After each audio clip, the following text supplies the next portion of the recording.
I've been waiting all week for some SFL action. On a big screen, I feel like I'm Ashley Jackson. Quarterback sneak, 4th and 3, man, what's happening? Touchdown, championships trying to stack. I've been waiting all week for some SFL action. On a big screen, I feel like I'm Ashley Jackson. Quarterback sneak, 4th and 3, man, what's happening? Touchdown, championships trying to stack them. Rushing like a bullet into the end zone. Defense, hold up, no scoring in the red zone. Throw it up, pick 6, I feel like I'm Josh Rowe. Throwing dimes over the shoulder, think I'm Jack Winmo. I need me back to back, trying to be like Vulture. Cause a storm, cause I'm mighty, it's in the culture. Esports TV, YouTube, Twitch, SFL live tuning, you don't wanna miss. I've been waiting all week for some SFL action. On a big screen, I feel like I'm Ashley Jackson. Quarterback sneak, 4th and 3, man, what's happening? Touchdown, championships trying to stack. I've been waiting all week for some SFL action. On a big screen, I feel like I'm Ashley Jackson. Quarterback sneak, 4th and 3,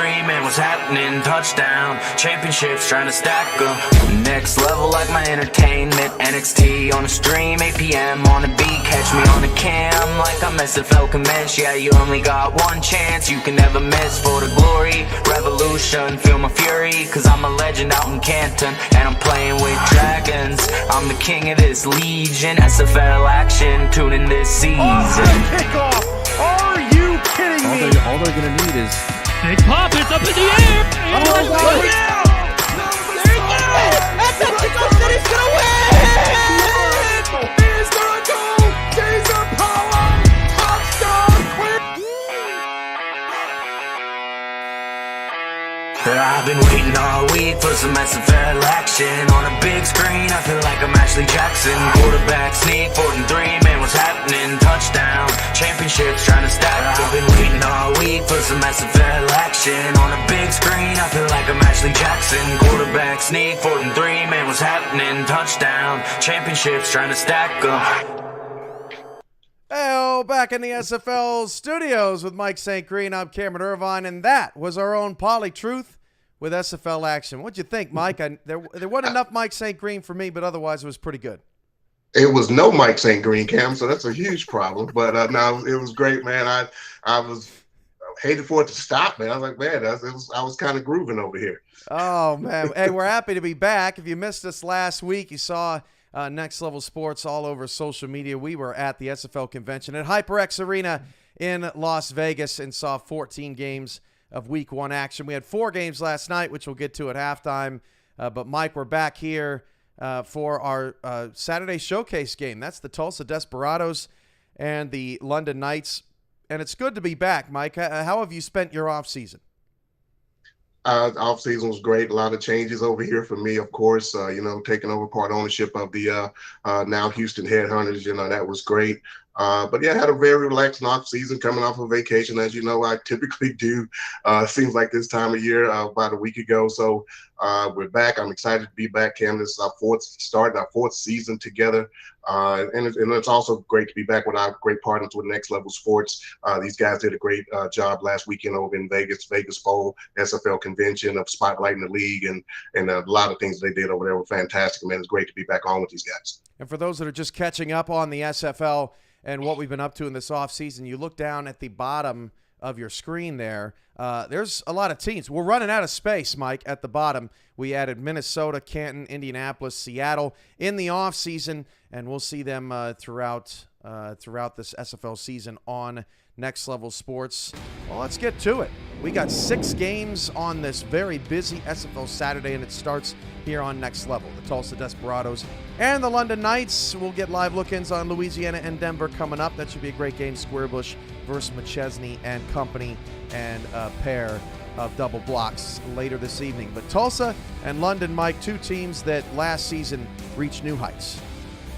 Yeah, Cam, let's start right there. Both of these teams got their first playoff wins in franchise history this past season. And can I say, I think we're in kind of desperation mode for Tulsa already in this young season. Here we are the second week in the season, but as you just mentioned, the 28 teams that we now have, can the teams afford to get into an 0-2 hole and then be in a big playoff chase at the end of the season with 4 extra teams involved? So a big game for Tulsa, big game for London as well. London has an opportunity to really take control up there in the North Division with a 2-0 record. They would be the only 2-0 team in the North that they would get this win today. But as I mentioned, Tulsa, they had a tough week last week against Motor City V8, a new team up there that moved from St. Louis up to Detroit area.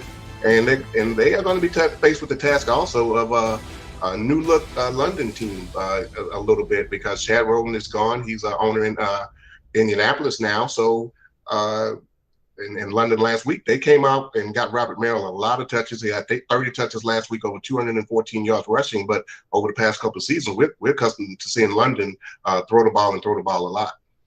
Later tonight, SFL action resumes on our Twitch and our YouTube channels.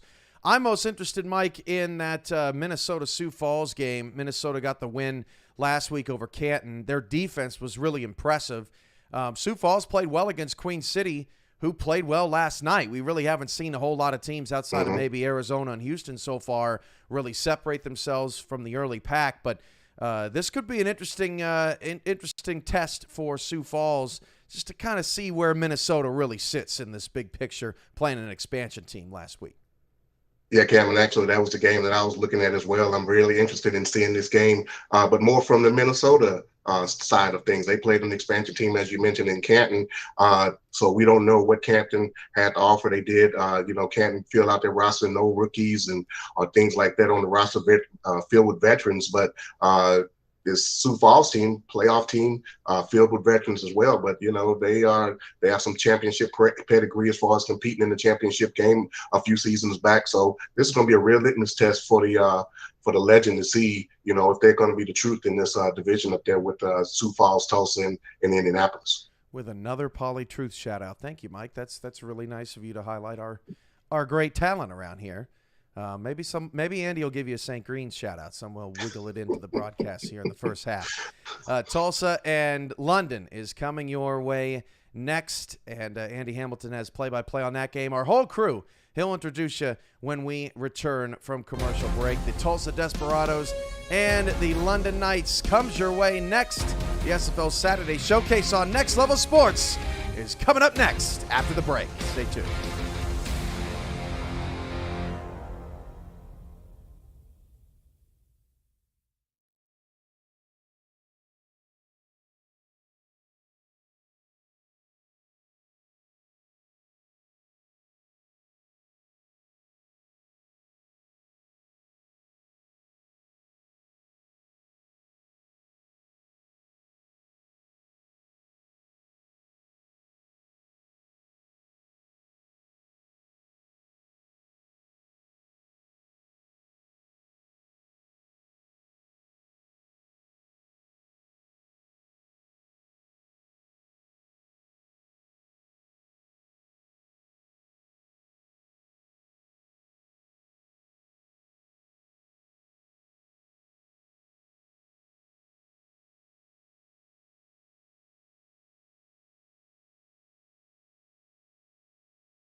Next Level Sports welcomes you to the following presentation of the Simulation Football League.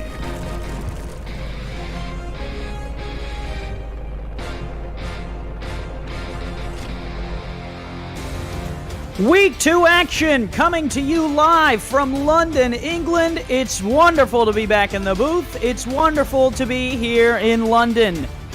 London has never beat the Tulsa Desperados. The Desperados are in town to take on the Knights here in England for the first time since season 14. I'm Andy Hamilton. Joining me in the booth tonight, along with Justin Reside and Dwayne Schindler on stats, is Brett Solberg. Brett, quite the game here at Sports Gamers Online Stadium. Absolutely. You're going to see Tulsa's fifth attempt in trying to beat London all time here. And as Mike St. Green said earlier, Tulsa doesn't want to lose this game because they might get into an 0-2 start to this season. With 28 teams now in this league, it's going to be very difficult to climb yourself out of a whole 0-2 hole, let alone any other hole that you get into. But right now, Tulsa has a lot to answer for after a very, I think they would say, a disappointing week against Motor City, whereas London is riding high off of a performance of a lifetime from Robert Merrill, something we haven't seen in a long time. So this is going to be a very intriguing matchup here, Andy. It should be quite the game. Well, before we get to that, yesterday, Friday, July 15th, the SFL family lost one of its most treasured members. Mexico City championship quarterback and SFL analyst and inaugural Hall of Fame class member Matt Wilson has passed away at the young age of 41. He is the SFL's greatest quarterback with 48,680 yards and 354 touchdowns displayed on the field despite his physical ailments off it, and has been an inspiration to us all. He is free from the burdens of this world now, but his legacy lives on. We'll now take a moment of silence for Matt.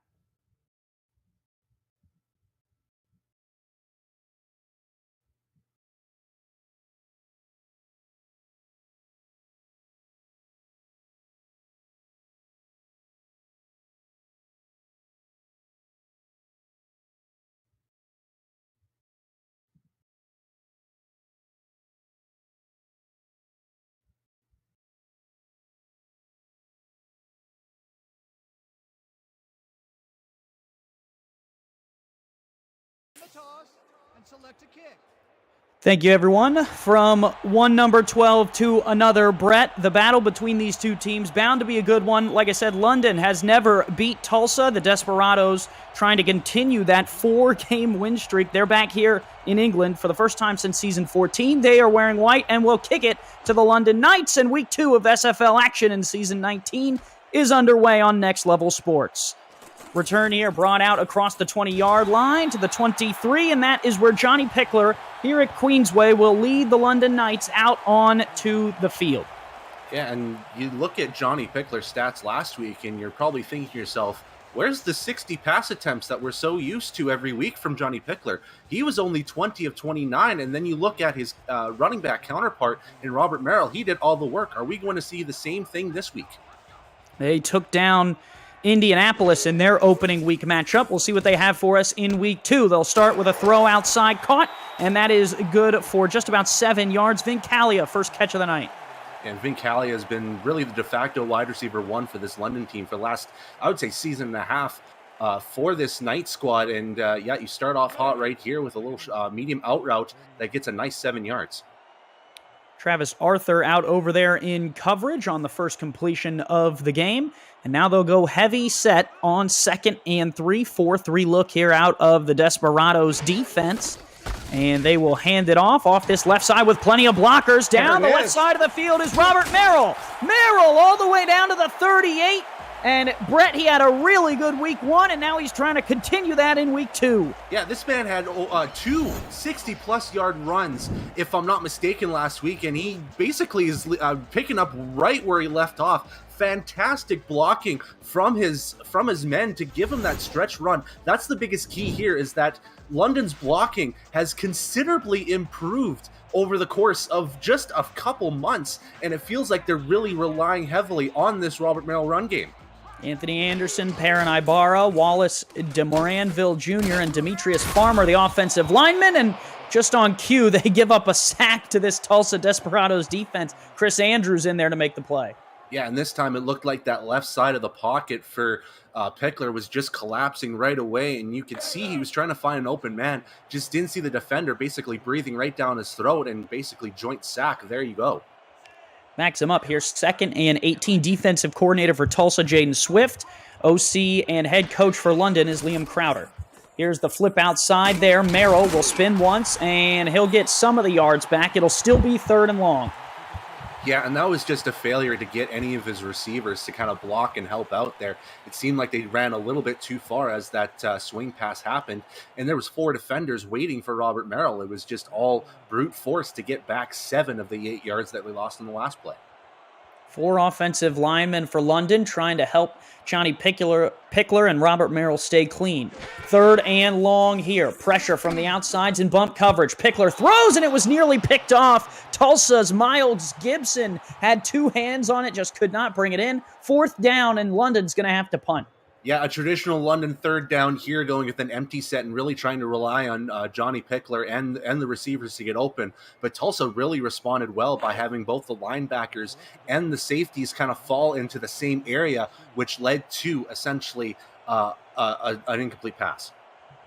Shane O'Donnell on to punt this one away. London's drive started out hot but fizzled here once they made it onto the Tulsa side of the 50.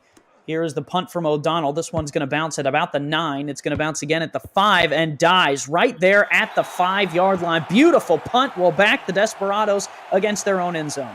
Yeah, and London did this really well over the second half of last season, where their special teams really pushed the other offense really far back, close to the end zone. We saw a lot of punts that went inside the 10, so Tulsa's first drive is going to be a tough one to start. They will start with 3 wide. London out in a nickel 3-3 defense. Offensive coordinator is Gabe Manning for Tulsa, and Liam Crowder runs the defense again for London. That one stopped right at the line. Douglas Brown, the carrier, and Brett, he had trouble last week.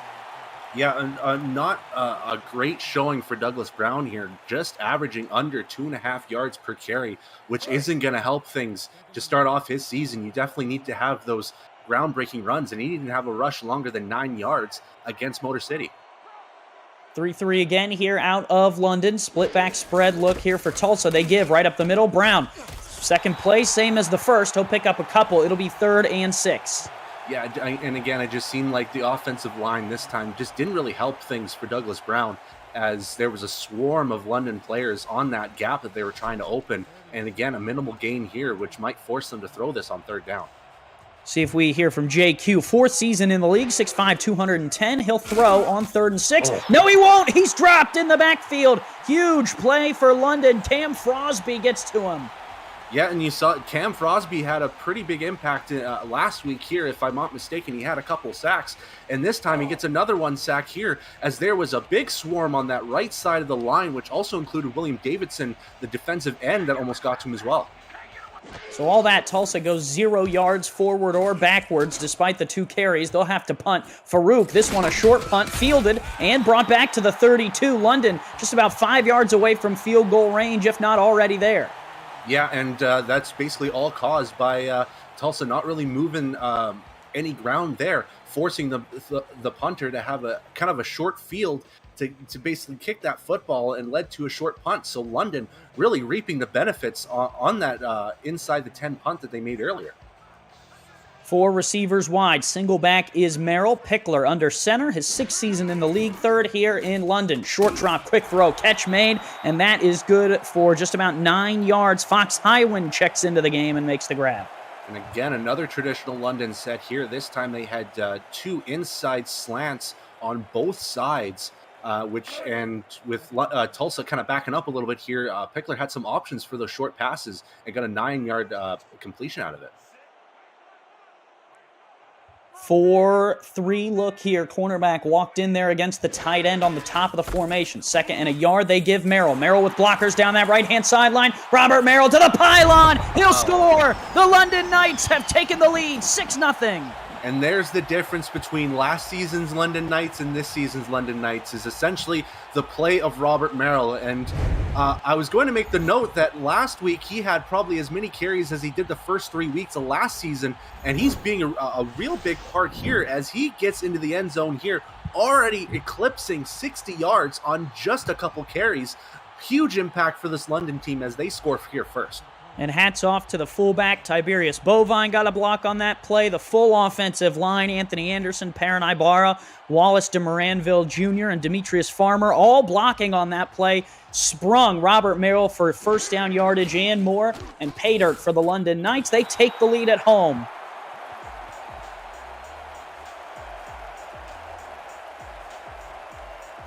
And Bray, if you are a London Knights fan, 0-4 against the Tulsa Desperados, that is got to feel a little bit good to at least jump out in front. Yeah, and if you can get that early jump against a Tulsa team that's kind of trying to get back after not a great performance against Motor City, they really have a chip on their shoulder, so getting that early lead is big. Yeah, this next drive for Tulsa probably pivotal to kind of the morale of the team. If they can't get anything going, it might be a long day. Gabriel Manning brings it out to the 30. If you're new to the SFL, the Simulation Football League combines traditional sports, esports, and a role-playing game all into one. Team strategies are executed in real time by our simulations as real-life players compete on the virtual gridiron. For more information about our league, you can visit our website. That's www.simulationfl.net. The SFL, we put the fan in fantasy. Tulsa's offense back out on the field, and they will give Douglas Brown, oh wow, a little bit of a shifty move, but it did not end up fooling Brandon Ewing at the end of the day. Brett, I thought if he got out of that, he might have had some room to work. Yeah, it would have been a first down run if, like you said, Brandon Ewing got kind of shaken out of his toes there, but still gets his arms just enough around Douglas Brown to stop him and turn that potentially 15, 20-yard play into just 2. 4 wide here. Brown in the backfield on 2nd and 8 from the 31. Q, short drop, fires outside. That is caught. Gabriel Manning up the sideline and shoved out of bounds at the 46-yard line. It was only a matter of time before we heard from number 18. Yeah, and it looked like there was a clear mismatch there for JQ to kind of really take advantage of, because that's Gabriel Manning on Jalen Perry, essentially, with Emmanuel Blackman kind of sagging back there to worry about the deeper runs, perhaps. So it was really relying on their fourth string corner to kind of go with that help. And if you're against Gabriel Manning, that's pretty much a shoot to get that catch. Tulsa has the 2 offensive linemen, Will Stevens at left tackle, Phoebe Collins at right tackle, trying to protect Q. This throw tipped up and picked off! Wow. Intercepted by Ewing! And he has been the man here on this drive. You saw the stopping tackle on Douglas Brown earlier, and right here, right man, right time. Anthony Waya was also in the vicinity of that football as well, but going with the 90 all slants and trying to get a short pass when you had a bevy of London receivers, a very questionable decision, but nonetheless, London gets a turnover here, and Pickler's back out on the field. 7-0, London on top, their offense back out. Tiberius Bovine, the fullback. They'll give it to Robert Merrill, and Merrill will pick up 6. Let's take you through the full London Knights offense. Johnny Pickler at quarterback, Robert Merrill at halfback, Bovine fullback, Terrence Weary, Fox Highwind, Vin Calia are the receivers, along with Benji Matson at tight end, Anthony Anderson, Perrin Ibarra, Wallace de Moranville Jr., and Demetrius Farmer, the offensive line for the London Knights. Here is the give, right side. Oh, stuffed in the backfield. Chris Andrews in there in a hurry. Yeah, and the Tulsa defense really looking to stop London in its tracks here. And it seems like London's starting with a 2-down running game here with Robert Merrill getting both the touches. First, a good, decent 5-yard gain this time. Gets stuffed on that right side of the offensive line as Chris Andrews gets to him behind the line. 4 receivers wide, empty backfield here for Johnny Pickler. 6'3", 210 will drop the throw, fires a quick one, caught, Highwind, first down yardage. Yeah, and you saw again that kind of in slants that you saw on both sides with all 4 receivers kind of just slanting in, and Tulsa kind of backing up a little bit too far, expecting that deep Johnny Pickler money shot, but this time they go short and gets a first down. Yeah, check that. That was Kalia on the grab who moved the chains. They'll go 4 wide, but bring out Merrill in the backfield. Pickler, short drop, quick throw, first down yardage again to the 28, and that receiver was about as wide open as you can get in this league. Yeah, it seemed like a 5-6 yard radius for Terrence Weary there. He just had nobody on him, not even a lineman or anything. Just seemed like miscommunication perhaps for Miles Gibson, and as he was kind of crossing tracks with Travis Arthur, the free safety, which resulted in Weary getting wide open for that catch. Tulsa's defense was wondering where he may be with all the open space and grass that he had there to pick up the first down, and now they'll go heavy again. They'll flip it out to Merrill. Merrill, with a little bit of room off that right side, spins back inside, pays the price for it, but does pick up first down yardage. Miles Gibson finally tracks him down.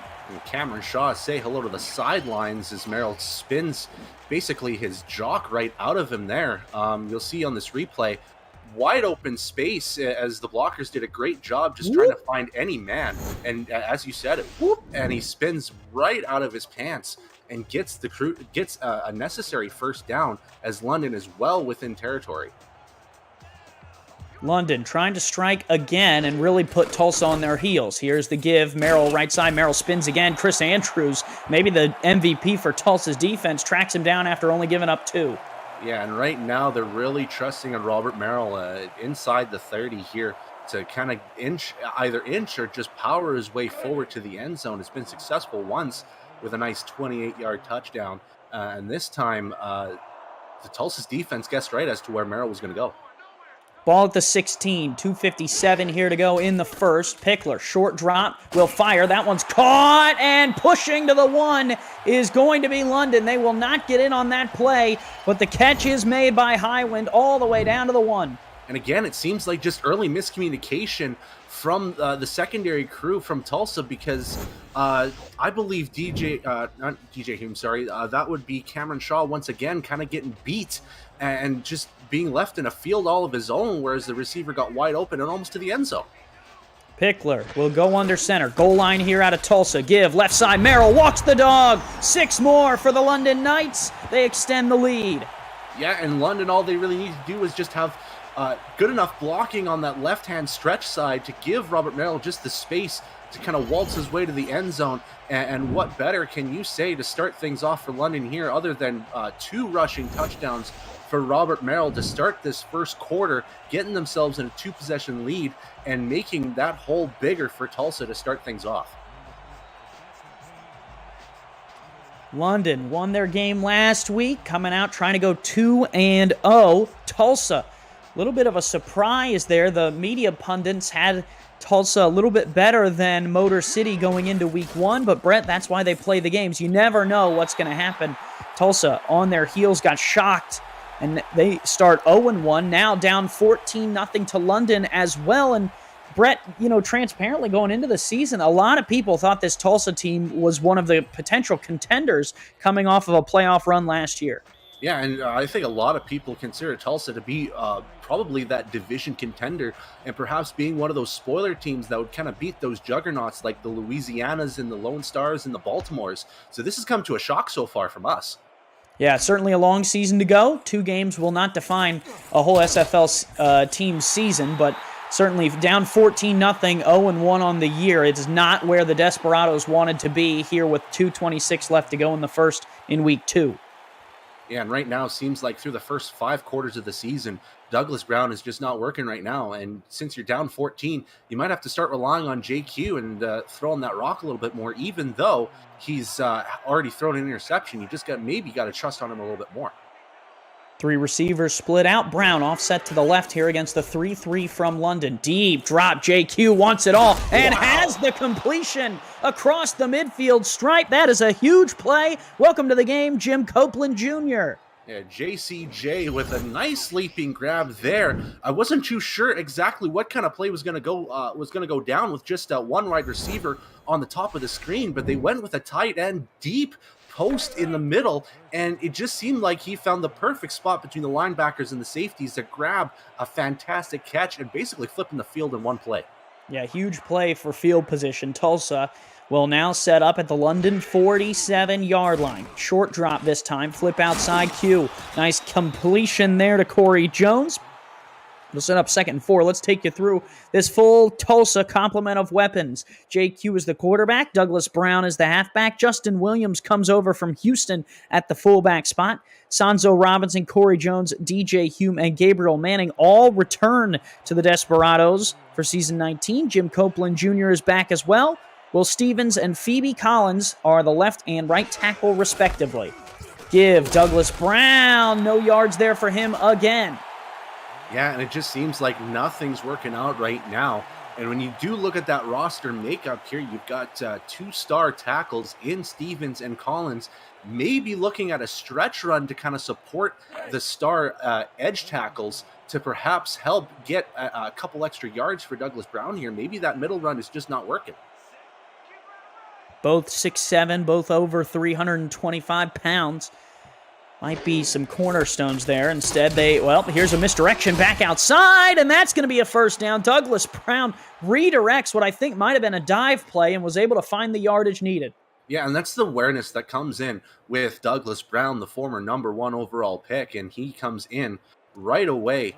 And that's one of the things that he was just smart about. As London challenges the call on the play, which I think might be a smart decision, it seemed like the football wasn't quite on first down territory, but nonetheless, smart goings from Douglas Brown to get positive yards. Yeah, Liam Crowder wants to make sure that he got that first down yardage if they're going to give it to him. Here's the tackle. It's close. Remember, the yellow line unofficial. Brett, what do you see? Right now, it's really figuring out if the knee or the elbow went down first. It seemed like the football did hit the line, but I think it's going to be inches behind the line. That is going to be overturned. London will not be charged a timeout. They wisely get the challenge call correct. And Tulsa, I think Brett is setting up for a 4th and inches here. Yeah, very interesting decision to go with setting the offense here. But you do need to get that spark out of it. So maybe converting on this 4th down can maybe change the fortunes here for the Desperados.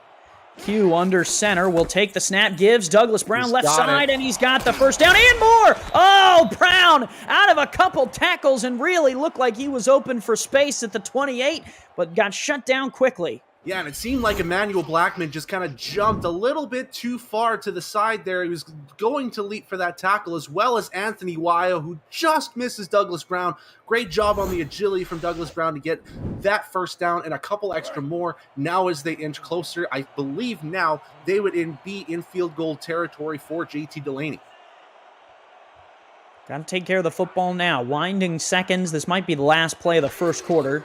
Here is the give. Left side, Douglas Brown hits contact. He'll still pick up 6. Now he's getting rolling, and that's what you want to see if you're a Desperados fan. Yeah, and you can really tell the difference now as they start to go with more stretch runs, and they're really supporting those star linemen, and it's resulting in positive yardage instead of being stopped right at the line.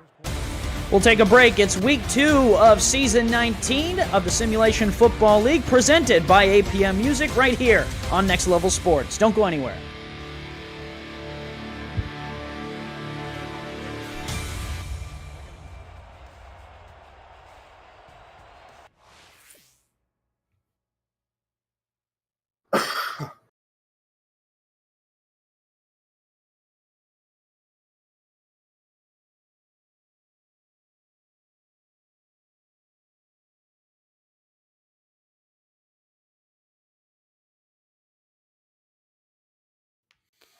Thank you, sir. Yeah.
Welcome back to London, England. Andy Hamilton along with Brett Solberg.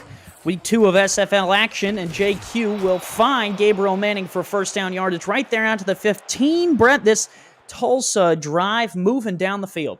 Yeah, this is the best drive so far from Tulsa here as they finally get inside the red zone, now to the 15-yard line, another first down as they go with a nice little out route. They've worked a lot on this over the second half of last season where they find Gabriel Manning on these out routes, and right now it's been working. He's been catching a few of those now.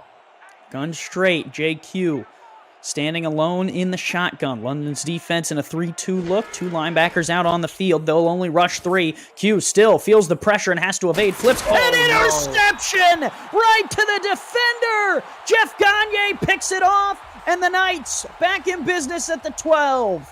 Not a great decision made from JQ, as Sanzo Robinson was ready to be that blocking man. And you see right there, there was two defenders right around the area of his target, DJ Hume. Just not a great throw from JQ, and that was basically a gift handed to London where they should have scored some points. Man, right to Jeff Gagne. You can't have that if you are JQ. First and 10 for the Knights. They'll start with a run to Robert Merrill. Merrill with plenty of room. Man, he is rumbling. It just feels, Brett, this season like every time Robert Merrill touches the ball, there's the potential for a touchdown. Yeah, and he had plenty of space and plenty of blockers around him. And I was thinking straight away, that's an easy first down run for Merrill, as he only gets 7 yards with that big burst of speed. Don't be surprised if they go his way again as they kind of form up. We might see a stretch on that left side. 2 tight ends out to the field. Here is Tulsa's shift. They have a 4-3 look. They're going to flip it out to Merrill outside, and Merrill will get the first down to the 24. Let's take you through this full Tulsa complement of defenders. Chris Andrews, Berto DeMora are the defensive ends. Mike Mello, Jaden Swift, the tackles. Miles Gibson, David Ware, and Philadelphia Collins are the linebackers. Nate Heslop, Skinny Washington, Cameron Shaw are the corners, and Travis Arthur and Marco Swift round out the unit as safeties for Tulsa.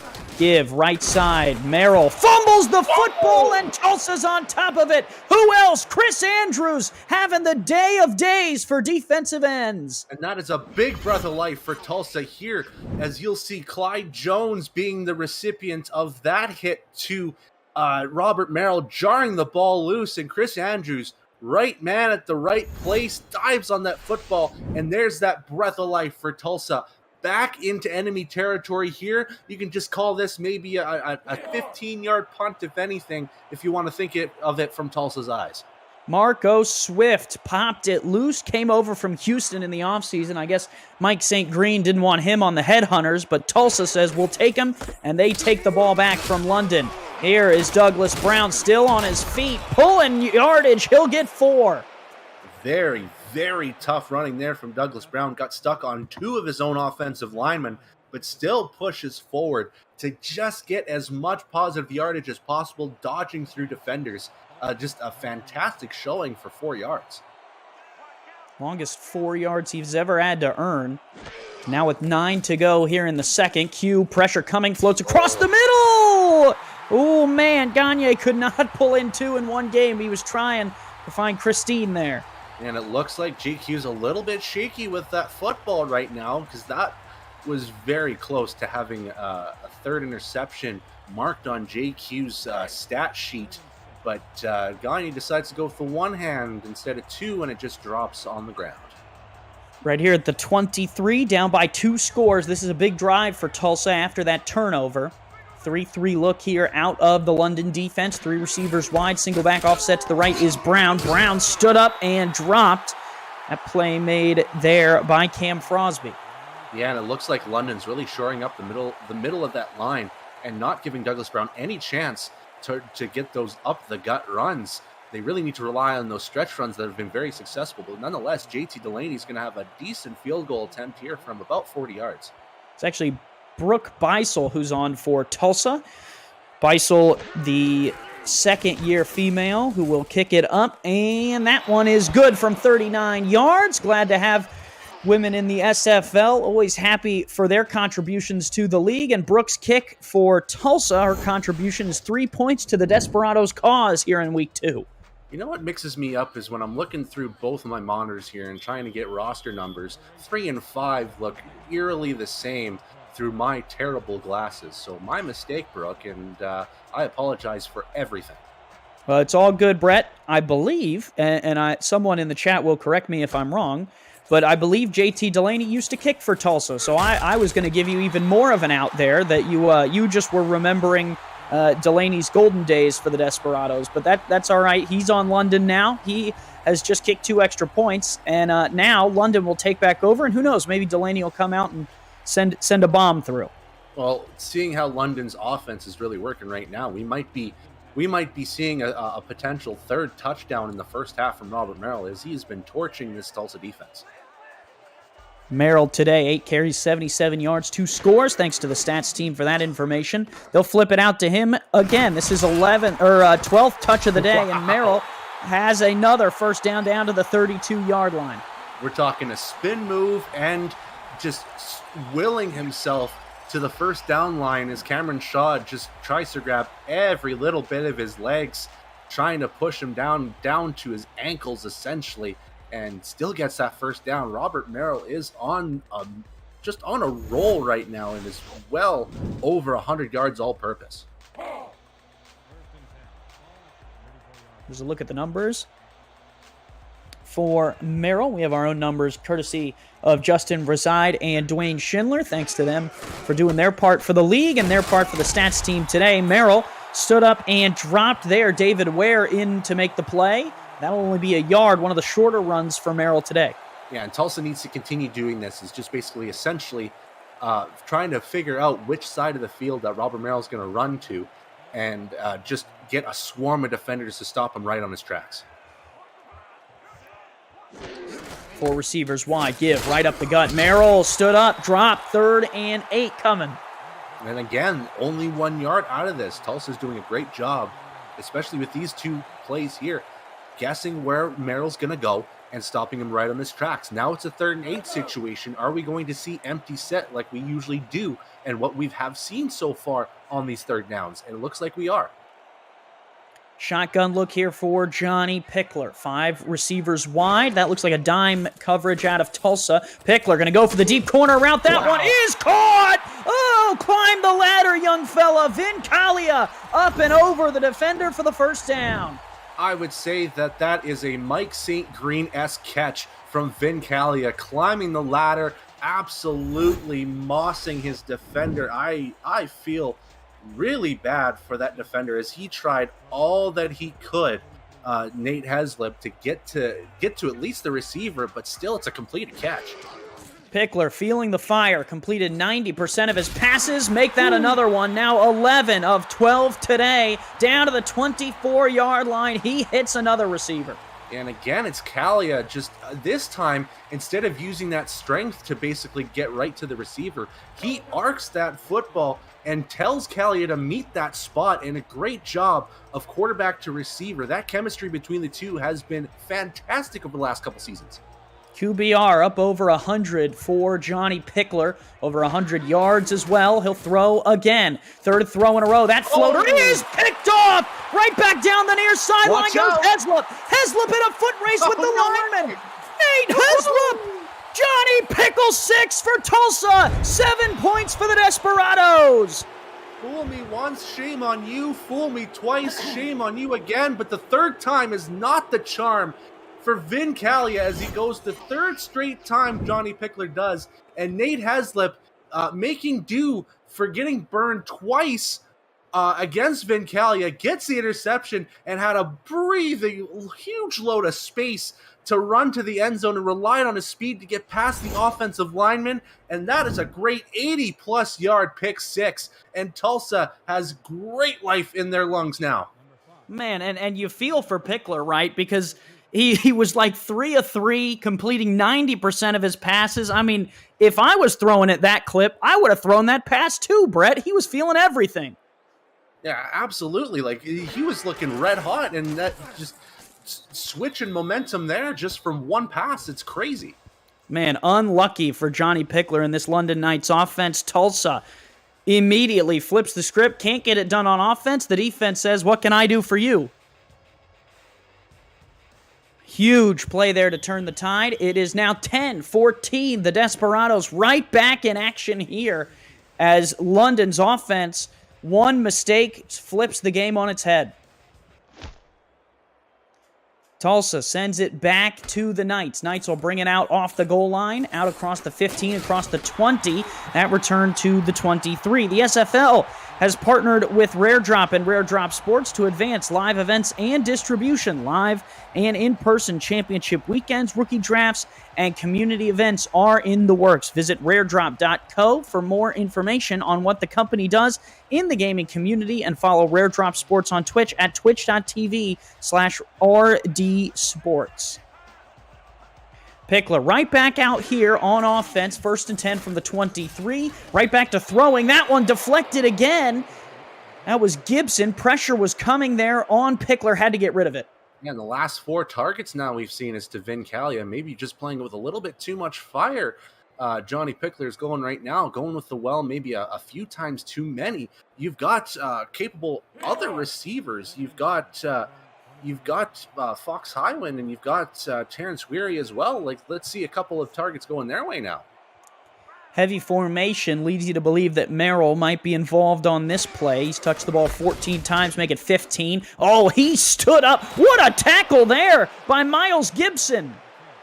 And that's one of those earth-shattering stopping tackles from Miles Gibson, as it looked like Robert Merrill was getting some decent blocking, and Gibson finds his way between the sea of red and gets right to Robert Merrill before he can even get started. Gibson stood him up, was a brick wall there, 3rd and long. They're going to have to rely on Pickler against the dime. Very short drop, quick throw into a lot of traffic and caught for the 1st down. Vincalia again. Look, you can go and target him as many times as you want, and you can try to stop Vincalia, but he's going to get his catches no matter what, as there was a huge, pretty much close to triple coverage if needed to, and it looked like there was almost going to be an interception if that was thrown maybe 6-7 inches higher. Just amazing pinpoint accuracy from Johnny Pickler and an amazing catch from Vincalia. Yeah, he says, Andy yelled Pickle 6, and I'm going to show him. I'm going to throw a dot right off the back pocket of Nate Heslop into the hands of Calia to convert 3rd and a mile. He'll throw again, this one across the middle. Caught. That one's hauled in by Benji Matson. First time we've heard from him today. The big tight end gets involved. Let's get the tight end a little bit more involved here. Benji Matson doing a great job helping out blocking for Robert Merrill. This time gets a little bit of a reward for his blocking. Gets a nice 1st down catch, in London here moving once again.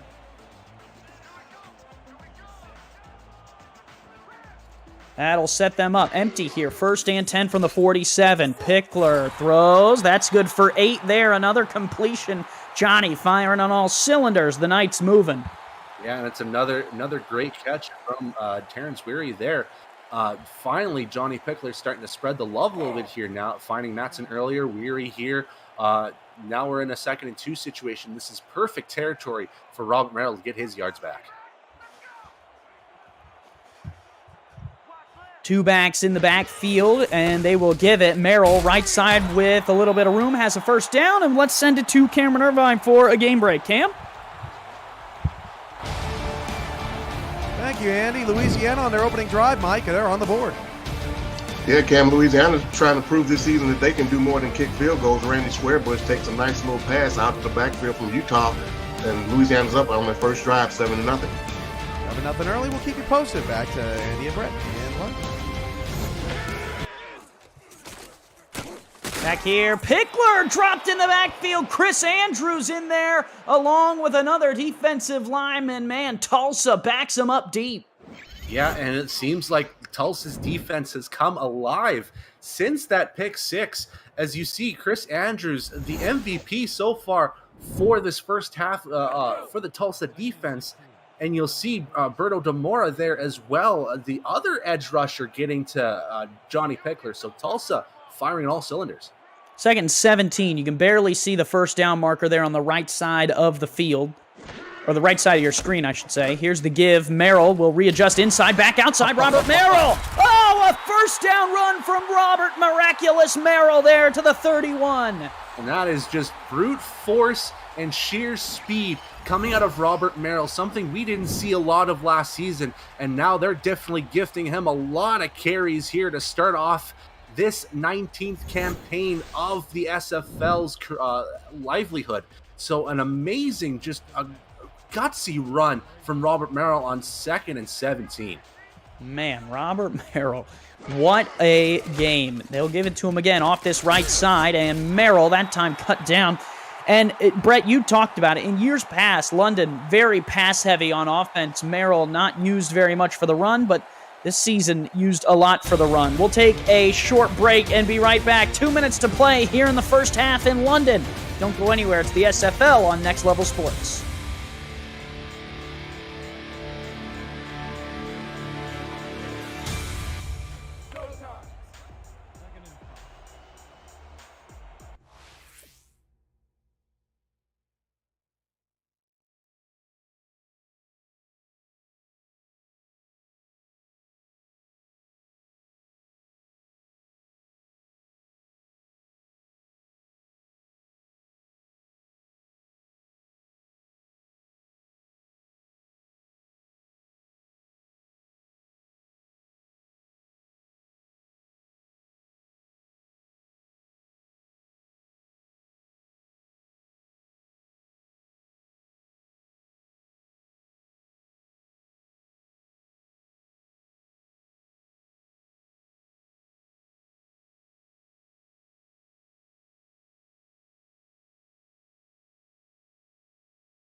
Back here in London, England, Andy Hamilton along with Brett Solberg. Dwayne Schindler and Justin reside in the stats truck for us.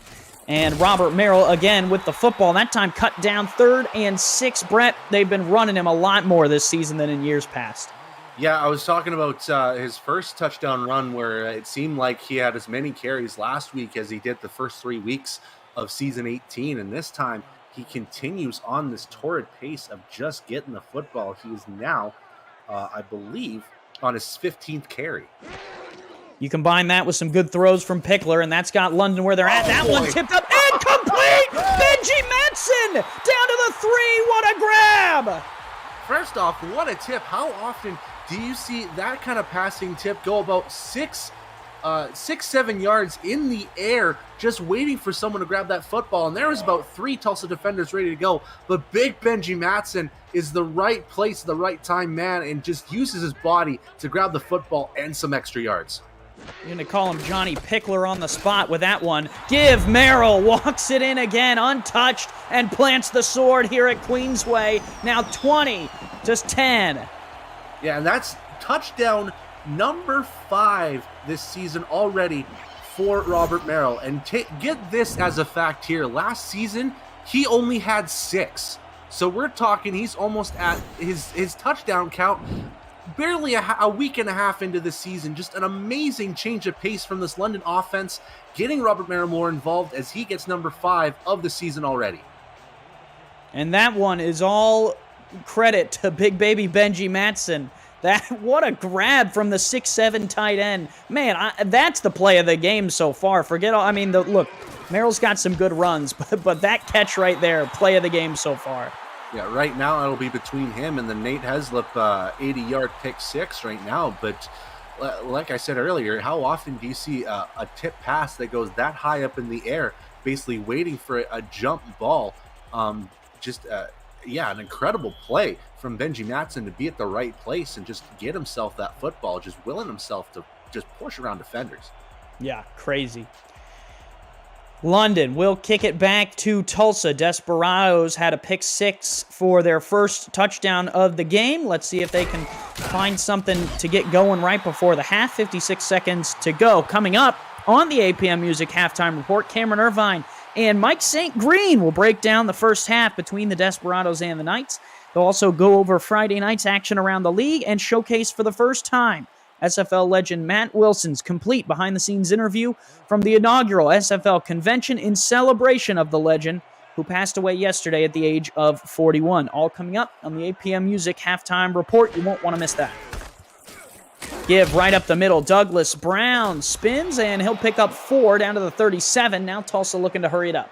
Yeah, they want some points out of this. They're going to get the football in the third quarter, so they really need to hurry things up.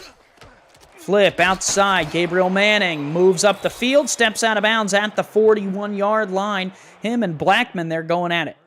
Yeah, and that's really not a formation that you really want to go a hurry-up offense with, so it's a very smart decision on that next play to go to Gabriel Manning on the sideline and trust in him to get out of bounds, which he did. Now 39 seconds left with about 60 yards still to go here. It's very favorable for Tulsa right now. Probably about 30 yards away from field goal range. Shotgun look here for J.Q. Brown. Offset to his left. Brown stays into block. Q going to fire on the corner route. Oh, man, that would have been something from DJ Hume if he would have collected that with one hand. Yeah, and JQ kind of threw that 50-50 ball, kind of really relying on DJ Hume, this time giving him a little bit more of an open opportunity to grab the football instead of the last time, which resulted in an easy Jeff Gagne interception. So great throw from JQ, just unfortunately just incomplete. Q today, 5 of 9. Assume we'll see him throw for the 10th time today. Has thrown 2 interceptions off of those 9 passes. This, the 10th throw, goes outside. That is caught. Corey Jones fights for the sideline, did not get out of bounds. Yeah, and they're going to have to hurry it up here. Maybe go towards Gabriel Manning here just to get that first down. Looking to throw again. Q fires across the middle. Caught. First down yardage. That is a nice catch for Hume. Very nice catch and getting himself on a nice slant right down the middle. I've been talking about this for the last couple months here. There is that little bit of space between the linebackers and the safeties that there is a pocket of space for the receivers to go to. It all depends on how far back the linebackers go. In this case, there was maybe about 4 or 5 yards of space for Hume to kind of run into and found himself open for a nice catch. Look at Q's numbers. Our stats team right on the money. Dwayne Schindler and Justin Reside doing their job for both their team and the league. We appreciate both of you gentlemen more than we could ever put into words. Couldn't do the broadcast without you. Q dropped in the backfield. Huge play there. That was big number 90 who got back there along with Cam Frosby. That might have spoiled their chances here. Give left side. Brown shut down. Man, that's 2 huge plays from the London defense to push Tulsa back, probably way outside of field goal range now, and that pushed them back a whole 8 yards. So I don't think Brooke Beisel has a 60-foot leg in her, or 60-yard leg. 60 feet is incredibly much shorter. But yeah, this is going to be a one play. I would suspect a Hail Gary coming out of Tulsa here to see the 4 receivers coming on the right side. JQ will line it up for the Hail Mary. 3 down linemen here for London. They will only send 4. 1 waiting. Q's going to get this one off. Deep toss. That is intercepted there. Taken away by Brandon Ewing. His 2nd of the game. That one will round out the half. JQ 3 picks in the first half all told. Yeah, and that one was just, throwing up a prayer, see if they can get any points out of this. And yeah, it's essentially a 50-50 ball that London's had. First half in the books, 21-10. London on top of Tulsa. We'll send it after the break for the APM Music Halftime Report. Don't go anywhere. Plenty of action come along in the second half.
Welcome back to the APM Music Halftime Report in SFL Studios. I'm Cameron Irvine. That's Mike St. Green. We're following all the action in the SFL.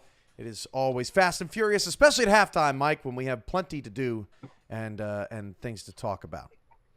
Like this first half with London up 11. Yeah, London has done a great job in this first half. Cam, in particular, Robert Merrill, he has a lot of touches in this game, and it basically has paid off dividends for the London Knights. 3 touchdowns for Merrill. He's been everything to this team in the first couple of games.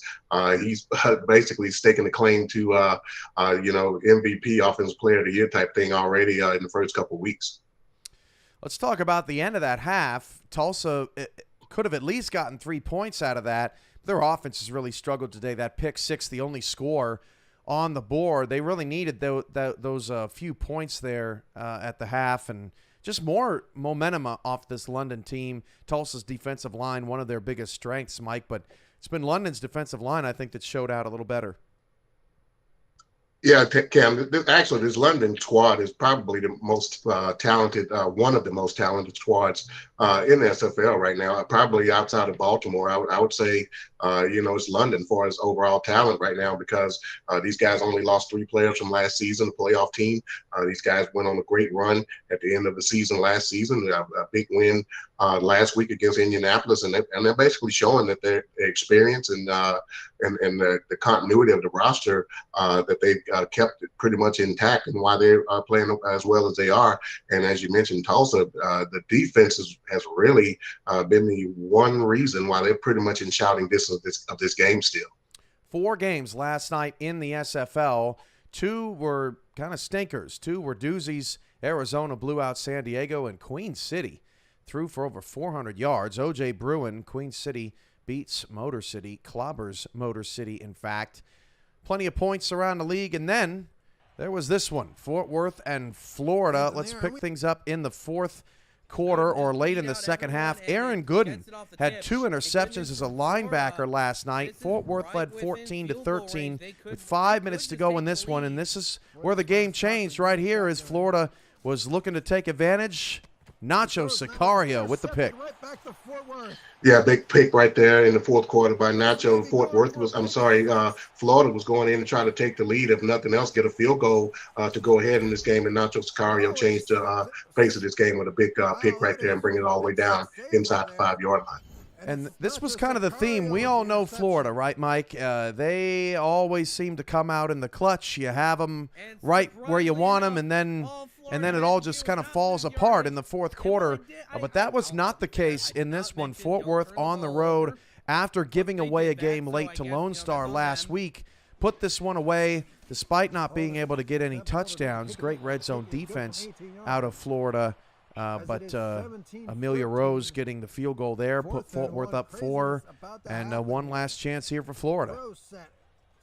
Yeah, you see Ron Cochran here with one last chance for Florida to go ahead to try to get back in this ball game, tied up and broken up right there. And Fort Worth took home the victory. And as you mentioned, this team could easily be 2-0 if not for a late comeback by the Lone Star last weekend. Trying to ice it, and Jason Williams does that. Another solid performance out of Williams, had 115 yards up to that point.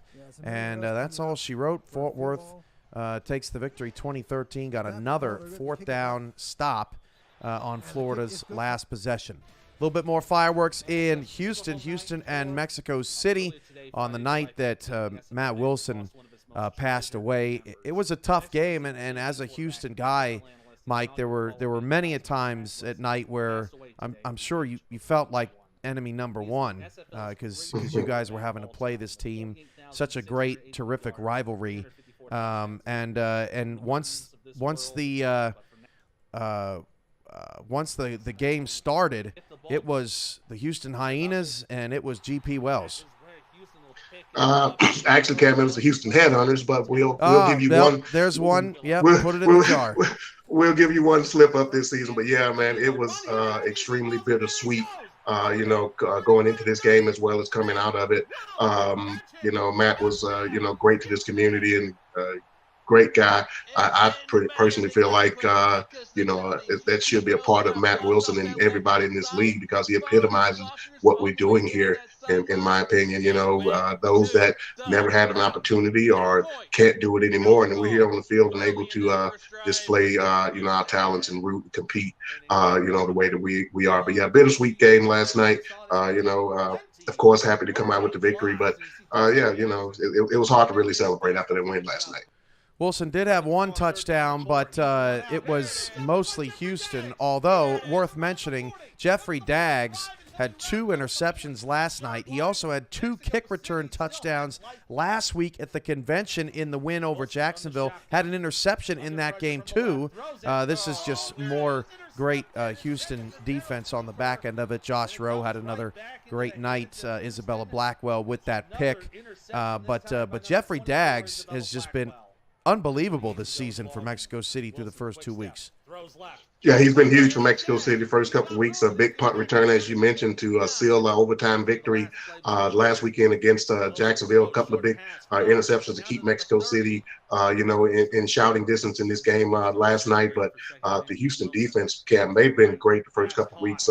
Another 4 sacks, I believe, last night. And this team, they want to call themselves, the defense wants to call themselves, I think, the Skull Crushers, Skull Collectors, or something like that. But yeah, they've done great the first couple of weeks of the season.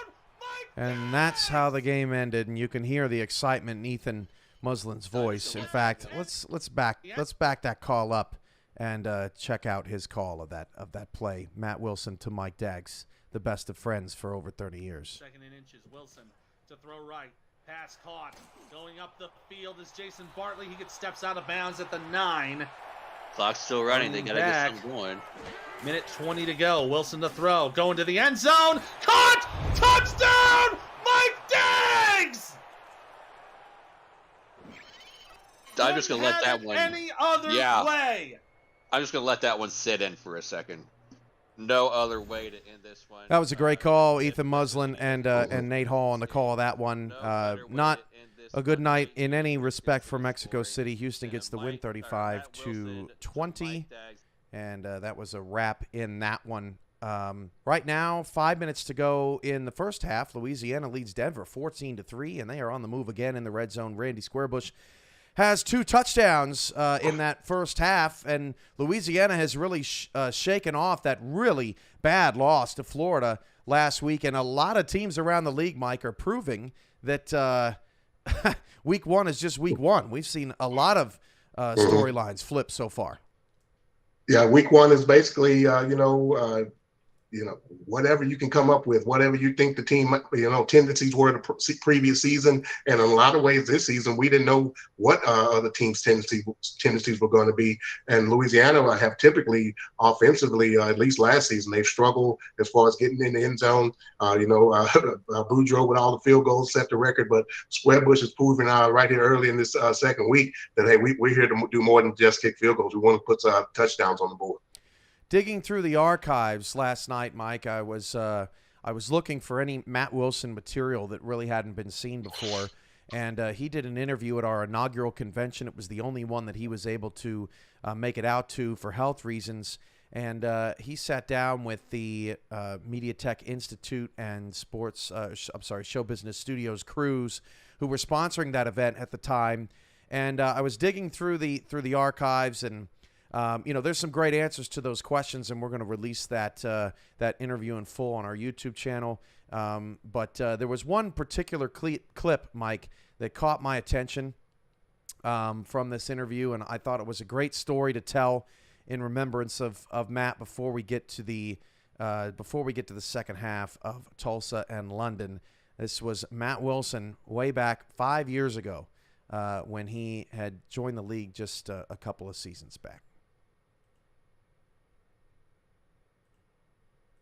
Is this the first time you're seeing most of these people in real life? Everybody except for Mike Daggs and I have been best friends for over 25 years. So he comes into my house every Friday. So I see him a lot, but everybody else I've never met. Tell me about that experience coming to the conference. That's great. There's a lot of friendly people here. And in my situation, that's tough because that initial icebreaker meeting anyway is tough. People look at me and they don't think I'm intelligent. They're just like, oh, let's avoid it. And I went to college for a number of years, and people just like, they don't even look at you. once they start talking to you and realize that you're not, oh yeah, I have 4 degrees. And I've been through the ringer. I've had a lot of life experiences that have aged me probably prematurely as far as being in the hospital. I was in the hospital for over 6 months in one stretch. 2 surgeries, almost died a couple times. 8 months old, I almost died. I have a tumor in my spinal cord that's fused into it. And they did a reduction surgery that saved my life. I had to go to Canada to have it done. It wasn't approved in the United States yet. And if I hadn't had that surgery on, I would be dead or a vegetable by now. So, yeah. What does it mean to you with that situation of being able to play this game? Well, that's great. Like I say, it's everything. I always wanted to play football. I was one of the guys, I would try to play football in the wheelchair. I remember in high school, I was playing fullback or sitting in the backfield. And the quarterback threw an interception. This is in gym class, so seriously I take it. The guy's running down the sidelines. I parked right in front of him. As soon as he hit it, he hit the chair and he got front flip. The ball popped out. Our team picked up and scored. The guy's writhing on the ground, crying almost. And the PE teacher goes, "Nice tackle, Wilson." So I'm always super competitive at everything I do. That's why, school, I can do that. So, I get pretty good grades there because I'm competitive as far as with the other students. So this league fits right in with me being, a competitor, even though I'm limited in certain aspects.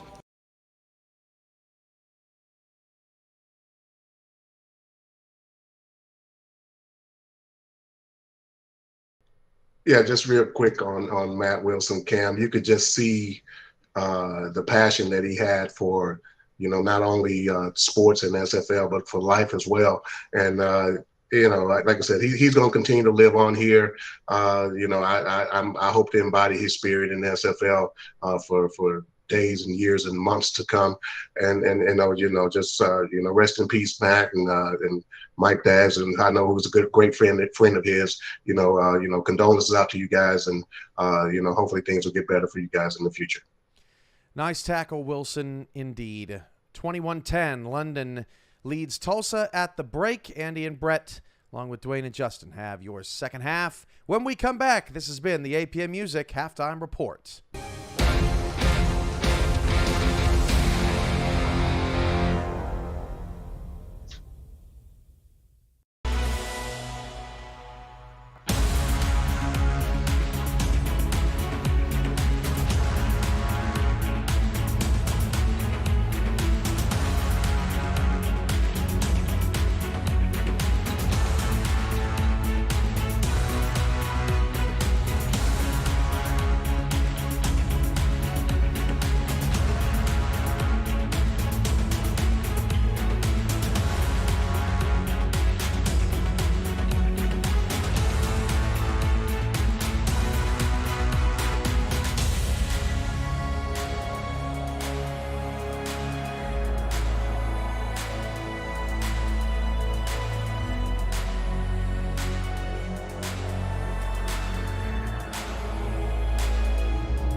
Back here in London, England, the United Kingdom, I'm Andy Hamilton. Joining me in the booth, Brett Solberg, and our stats team, Justin Reside and Dwayne Schindler. Brett, the first half belonged to London. Tulsa will get the ball to start the second half. Desperados had a pick six. That is how they got their touchdown on the board. Field goal to pair with that.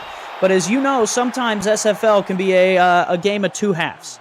Yeah, exactly. We've seen it from a couple teams already this season, including our Vancouver Legion on the first week against Portland. We were down 3 points in the first half, and we ended up scoring 24 to win 40-23, if I'm not mistaken. And yeah, it's just a game of two halves. So Tulsa really needs to start out hot if they want to turn things around. Plenty of time left in this one, 22 minutes of game action, and we start the third quarter with JQ flipping it outside for Douglas Brown. One penalty flag on the field. We'll have to check with Stripes. We'll hear from Ref 62 on the call. That is going to be holding, and Brett, that is not what the doctor ordered for the Desperados.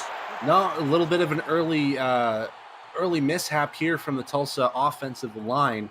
As you can't hold the London players all too much if you're trying to block them. So let's dial them back 10 yards and tell them to try again. And that will set Tulsa up again. Now they're going to go 4 wide here. 1st and 20. Can't even see the first down marker short of the very right-hand side of your screen there at the tippy top. Just a little bit of it showing. Here is JQ. He'll fire outside. That one's caught. Nice completion there. He'll get back some of the yards that they lost. It'll be 2nd and 11. Brett, did you know that Esports TV has partnered with the SFL to bring sim football to millions of homes over the next 2 years? ESTV is the world's first 24/7 live, linear, and video-on-demand esports channel, available everywhere through your smart TV, on your phone, through Roku, Amazon Fire TV, and more. Visit estv.co to learn more about its programming and to find all the ways you can catch the SFL action on the network. Speaking of action, Douglas Brown, some more action for him. He'll get out to the 32. Yeah, and kind of makes it a 3rd and manageable now. But, not a great start for Tulsa here. Getting that holding call, really step back there. Great catch earlier on the play from Sonzo Robinson to kind of get a little bit more neutral ground here. But this will be a key 3rd down for the Desperados. 4 receivers wide here for JQ. Completed 64% of his passes today. Thanks to the stats team for the info. Here's Q. Fires across the middle. Oh, dropped. DJ Hume could not hold on. He was short of the sticks. Maybe could have fought for it, but Tulsa will have to punt. Yeah, kind of in the same vicinity as Brandon Ewing, who's got 2 interceptions already in this game, and it seems there's just be a couple too many defenders around DJ Hume as Tony Roberto was in the area as well, and that's a quick 3 and out for this Tulsa team that needs to get back in this. So Ismailia Farouk will come on, 6', 215, to punt it away to the London Knights, who will receive. Farouk will send it. London trying to set up for the return. Here is a return. 2 spins. Oh, nice return off this right-hand side. Does he have the room to go? London will bring it back. Terrence Weary, see you later. Good night immediately from the get-go on that. Just fantastic blocking from the special teams unit of London, giving Terrence Weary enough space to kind of work around. That initial line is always a factor when it comes to punt returns. And this time there was a decent amount of blocking, as you saw one of the Tulsa secondary members just running a little bit too far, which might have been spelling impending doom for the Tulsa special teams. And this time it was just an easy waltz, it feels like, to the end zone for Terrence Weary once he broke that first line of defense. Just a fantastic run. And that is 6 more points for the London Knights. A huge punt return from Terrence Weary to put the Knights out in front even more. No need for Pickler and the offense to come on back out. They will do it right there on special teams. And now Brett JT Delaney out. His extra point is up and good. London has scored 4 touchdowns in this game, and it's the first one scored by someone whose last name wasn't Merrill. Yeah, and London really finding the hot moments being very beneficial for them, as a lot of their drives have been big plays and big touchdowns. and Tulsa really needs to catch up here. Now allowing another 7 points. They're down 18. It's going to be a tough road from here on out. Kick is away. Gabriel Manning, another dangerous return man, will field this one out across the 25 to the 27. The SFL has partnered with Laser to deliver digital SFL player trading cards. You can get a Jack Hammer card maybe if you're lucky. He is down on the field. We'll hope that he turns out all right. But Laser delivers SFL player trading cards to its players and viewers during live events on SFL Twitch. Every 30 minutes, viewers are issued cards, or you can buy the SFL card packs through Laser's store. The new Season 19 card pack will be available soon. Visit laser.gg and click the Join Alpha button to connect your Twitch account and begin collecting. JQ will bring the offense out. 1st and 10 here from the 27-yard line. Here is the give. Douglas Brown shut down in the backfield right away. Jack Russell jumps him. Yeah, that's a strong safety jump coming out of that right side of the line, and Jack Russell has fantastic speed for just a secondary member, let alone a safety, and gets right off the hop right away. Douglas Brown had no chance to get any bit forward. Just a great play from the London defense. 2nd and 13, and if you're Tulsa down by 18 points, you might have to start abandoning the run relatively soon. Maybe a drive or two before you might have to look to throw more. Here's another give. Brown, and he'll get a yard.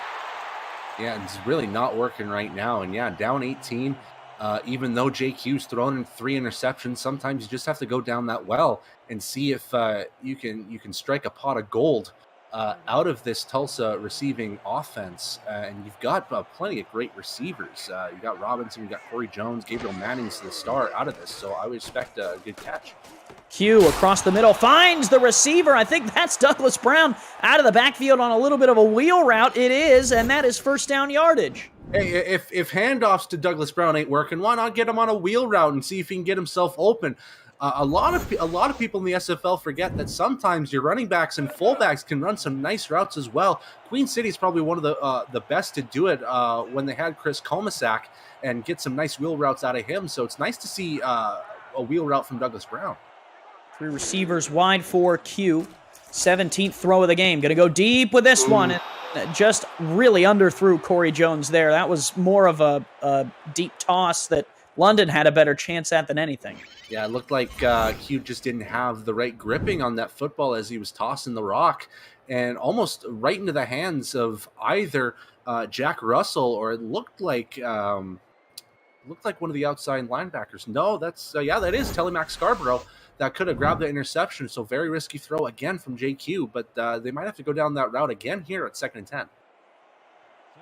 From the 42, 7:47 here to go in the 3rd. Q will line up a heavy backfield. That's Douglas Brown and Justin Williams back there. Jim Copeland Jr. on the line as well at tight end, looking to throw. Fires out. Gabriel Manning will pick up 4. Let's send it to Cameron Irvine for a quick game break from Louisiana and Denver. Thank you, Andy. Randy Squarebush has 4 now, Mike. Yeah, Colin Randy Squarebush no longer sharing time with Colin Hart, and he's showing why. 4 touchdowns in the first half, and Louisiana's up 28-10 at the half. SFLM, who Denver staring 0-2 in the face. Back to Andy and Brett in London. Back here in London, that deep shot collected. Corey Jones moves the chains. JQ able to find Jones for 1st down yardage. Brett, that was a big one. Yeah, and more importantly that was a huge chunk of yards as well. JQ doing a great job pinpointing that football to around the area where Corey Jones was going to catch it. And it was 2-on-1, surprisingly, on Corey Jones, and he still manages to grab that catch. Just an all-around great play from both Q and Jones. 1st and 10. Big drive for Tulsa here. Fires outside. Manning collects. Picks up 6 to the 17. Tulsa driving on this one. Brett, a touchdown would be big. Yeah, and I would think a touchdown is necessary if you want to keep up with London's high-powered offense in this first half, really relying on Robert Merrill, and I would believe they would continue to rely on Robert Merrill up multiple possessions here. So this is going to be a big statement if Tulsa can respond with a touchdown of their own. They don't have an offensive touchdown in this game. They will give Douglas Brown off this right side. Brown cuts into that yardage needed. Scarborough wraps him up at the 14, 3rd down. And we talked about a little bit in that first half, but London's defensive line has done a great job really shoring up that middle of the gap to prevent Douglas Brown from getting those big up-the-gut carries. A lot of stretch runs, though, are still possible for Douglas Brown if they go that way.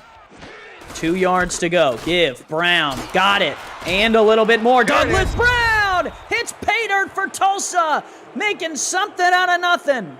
And Douglas Brown getting what Tulsa desperately needed here, an offensive touchdown for 1. And for 2, it gets them back in this game, more importantly, because Tulsa's been struggling offensively with JQ's 3 interceptions, and it feels like Douglas Brown has been stifled throughout a lot of this game here, only getting to 44 yards, as you see on the ticker there, but finally getting to this end zone, and now, once again, Tulsa breathes life. Huge drive for Tulsa to get down the field and answer that big punt return touchdown earlier in this quarter. It's just what the doctor ordered for the Desperados to try and keep their hopes of winning this game alive. Down 18 with the way that London's offense has been playing and the way that the Knights have been scoring, Brett, it felt so dire. We will take a short break and be right back. It's the SFL Week 2 action presented by APM Music right here on Next Level Sports.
Back here in London, Tulsa, after scoring on the Douglas Brown run, will kick it back to the London Knights.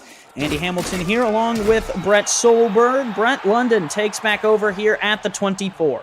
And this will be a key moment for the Tulsa defense here. They need to stop this train known as Robert Merrill, as he has 3 rushing touchdowns already here, well over 100 yards, I would say, as well. So they got to stop him right away and get that football back into JQ and Douglas Brown's hands here. So this will be crucial. We've seen this formation a couple times tonight. Usually goes to number 20. They will flip it out. Robert Merrill on a little bit of a screenplay will pick up 8. Visit the SFL website at simulationfl.net for links to apparel from Sector 6 and SFL mini helmets from 97 Sports Promotions, plus features from our content team, including Swamp Talk, power rankings, and many more feature series. See all the league records, team stats, player leaderboards, the rankings of the next class of SFL talent, and so much more. Simulationfl.net, your home for everything SFL. 2nd and 2. Here is Pickler on a short drop. Flip out. Merrill going backwards. Not going to pick up any yards there. In fact, loses 2 of them. Yeah, this time going with a flat kind of screen pass, but there was nobody to help screen for Robert Merrill. So there was 3 defenders right in front, and there was just no chance to get any gain out of that. So 3rd and 4 comes London. Could throw, could run. Pickler 17 to 20. He will throw for the 21st time tonight. That one complete across the middle. First down to the 46-yard line, able to find Benji Matson. Yeah, and Benji Matson has been very reliable on these, long post routes so far in this game with his 3rd catch going on here. This time just kind of finds himself a little bit of space and kind of beats Nate Heslip just to get in front of the football, which is kind of unorthodox. Sometimes you see the speed of the corners kind of just even deflect that football, but this time Matson gets a great catch. Twins, bottom of the formation. Merrill in the backfield along with Tiberius Bovine. They will flip it outside here to Matson. Matson turns the corner, has the first down to the 44. Yeah, and a great job from Benji Matson just to push his way forward. The key thing when it comes to out routes is that you got to have enough space to kind of make that turn and run down the sidelines. Great timing from Johnny Pickler to throw that pass, and great job from Matson to get that catch and run happen to get that first down. London on the move now into Desperado territory. Give Merrill drop from behind. Let's send it to Cameron Irvine and Mike St. Green for the game break. Thank you, Andy. Denver gets in the end zone with O'Shaughnessy, but Logan Keel stole the show here. Yeah, Cam, this pass was intended for R.E. Mills, the fullback. It was tipped by Mills, tipped by a Louisiana defender, and brought in by Keel. And Bailey O'Shaughnessy finished off with his 2nd touchdown run of the day. And Cam, the score looks very familiar to the other game. Different games, different teams, but yet following a similar script here today. London's on the move, Louisiana's on the move. Back to Andy and Brett in Queensway.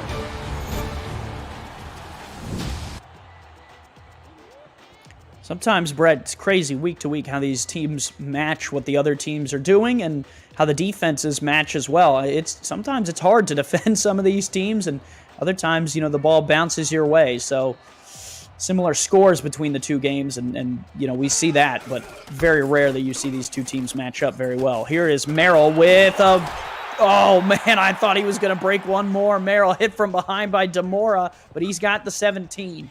And I feel like Robert Merrill had 2 options to get those 17 yards, as he could have kept stretching on the outside, but he decides to cut in, seeing the blocking through. More importantly, as you can see, big 72 coming in with that key block to gain a couple, I would say a good 4 or 5 extra yards out of that. Great job by Perrin Ibarra to grab the extra yards for Merrill. It's a tight end flex play. Here's Benji Matson at the top of the formation there, flexed off the line. Pickler looking to throw it. Was under pressure. He fumbles the ball, and it's fallen on there on the London sideline. Man, they are counting their blessings today for their tackle, Sean Meredith, falling on top of that one. Yeah, very, very lucky there, because that was a very timed tackle attempt from who else other than Chris Andrews, who has been lights out for this defense at Tulsa, giving any form of life. And, look at this. London perhaps making this, turning this into possible incompletion. Once again, challenging the play. Liam Crowder definitely being risky with this one, I think. It's an interesting challenge. It's a challenge that I like to call one that doesn't really make a huge difference in the probable grand scheme of the game. Now, had Tulsa fallen on it, I think you challenge that for sure, but interesting here. We'll have to see what Ref 62 has to say. We're talking about maybe 5-6 yards, and London going to come out with this one. That is going to be overturned as a incomplete pass. That's 2 challenges for Liam Crowder and 2 successful attempts in overturning the play. This one actually had a difference of 11 yards, which could have been if that play would have stood, could have been a tough kick for JT Delaney, but this time they get a 2nd and 10, and they got trips to the left. Tulsa playing man defense. Watch Matson here. Here's Pickler to Matson, and that is first down yardage. Matson breaks the tackle and is in for the score. Big Benji Matson for 6. Yeah, and this was Benji Matson's drive right here, as he got 3 crucial catches throughout this drive, getting key first downs, and it was just ultimately timing at the right place for Benji Matson, shedding off a tackler, which is tough to shed off a linebacker, and just pushes his way to the end zone as London pushes even further into this lead. Something that wasn't talked about in the offseason very much. Benji Matson stays at tight end. Tiberius Bovine moves to fullback. That move opens up the tight end spot for Matson to lead the way. He's got 5 grabs, 67 yards, and now that score today, Brett, and Bovine to the fullback spot to block for Merrill has clearly paid off huge for the Knights this season. Yeah, and when you think about it, London was so heavy on those dual tight end sets with 3 or 4 receivers around with just star options for Johnny Pickler to pass to. And this time they go with a little bit more of a conservative approach, and they go with the 1 tight end set, really heavily relying on Matson to either block or get those key catches. And right now, this has been a spinning example of how successful it's been. London to kick it off, and it's going to be Gabriel Manning to return it. Manning out here to the 29, can never be too careful when that man returns it. Yeah, and we've seen a couple of kick sixes from Gabriel Manning over the course of his illustrious career, so he's probably the most dangerous out of the 2 return people. Even though we've already seen 1 punt return touchdown from London's side, you never know if Gabriel Manning's going to break off for a big 90-yard score. So Tulsa went down the field last time and scored. London matched that with a score of their own, and now Tulsa back with the football and back down by 18, Brett. Yeah, and you can see the comparisons of the 2 running backs there, and that probably tells the story between the successes and failures of both these teams here, as Robert Merrill has had everything going for him, whereas Douglas Brown has been trying to inch his way just to get over 3 yards a carry, which ain't going to work it here in the SFL. 2 receivers, top of the formation. Q pressured, and down he goes. Frosby, the sack man. I'll let that linger for a little bit there. It's a cold day. It's pretty warm. It's pretty warm in this booth, but yeah, pretty cold day for JQ, as he didn't even see Cam Frosby approach him. Just didn't know the timing that he had, and Frosby, with his 2nd sack of the game, makes things even worse for this Tulsa offense. Gun straight here, 3rd and 16. Shotgun look for JQ. Q, pressure off his backside. Q, buried in the backfield. Brandon Ewing, have a day, young fella. 2 picks and a sack. We go with a corner blitz this time, sending Brandon Ewing down. And you could see JQ was trying to get himself out of the way, waiting for someone to get open. So a great job from the secondary unit to have all the bases covered so that Ewing could get that sack. Just an amazing job. Man, Ewing, what a day for him. Merrill will probably win player of the game, but it should be Ewing in my opinion. Merrill has some great blockers. Ewing's been doing it on his own. Now the return here by Weary. Strings that one out and just gets to midfield. Yeah, and Tulsa this time didn't want that kick 6 on a punt to happen again, so they actually pushed Terrence Weary back a couple yards to send him to midfield and basically say, hey, London, if you want to get more scores out of this, you're going to have to fight for it now. We'll have to see how the defense responds. Pickler will go under center. Tulsa looking to play some bump man coverage against this bunch formation from London. This could be trouble. Pickler, 5-step drop, going to float one backside. Caught! Huge completion there. Pickler read that one really well and was able to find Bryce Carter. Yeah, just an absolutely beautiful throw from Johnny Pickler. That was a perfect rainbow, something you don't see in London all that often because it's nothing but gray weather and torrid rain all the time. But a perfect rainbow pass to their 4th receiver, Bryce Carter, and gets a nice first down out of it. Just amazing. Tulsa having trouble with that bump man against the bunch. That was not maybe the best call that they've had today. Flip out. Merrill with a blocker in front. Can't get past the first tackler. Still manages to get 4 yards before he's brought down there by Marco Swift. And I think this time Demetrius Farmer, that lead blocker, usually on the right side, just chose the wrong guy to kind of block. Because if you would have chose one of those defenders, I think Robert Merrill could have got an easy first down. But nonetheless, decent 5-yard gain opens up the playbook here for second down. It will take us to the end of the third. London 35, Tulsa 17. Knights with the football when we return. Don't go anywhere. It's the SFL on Next Level Sports.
Connection. Back here in London, the Knights moving down now at the 28. 11 minutes on the clock here to start this fourth quarter. They'll start with who else? Robert Merrill. First down, carry to the 21. Yeah, and it's just great blocking from the offensive line, giving Robert Merrill a bunch of breathing room. As you can see, all the offensive linemen just pushing forward to get any kind of space for Robert Merrill to get that first down and then some. This has been a big Robert Merrill day so far.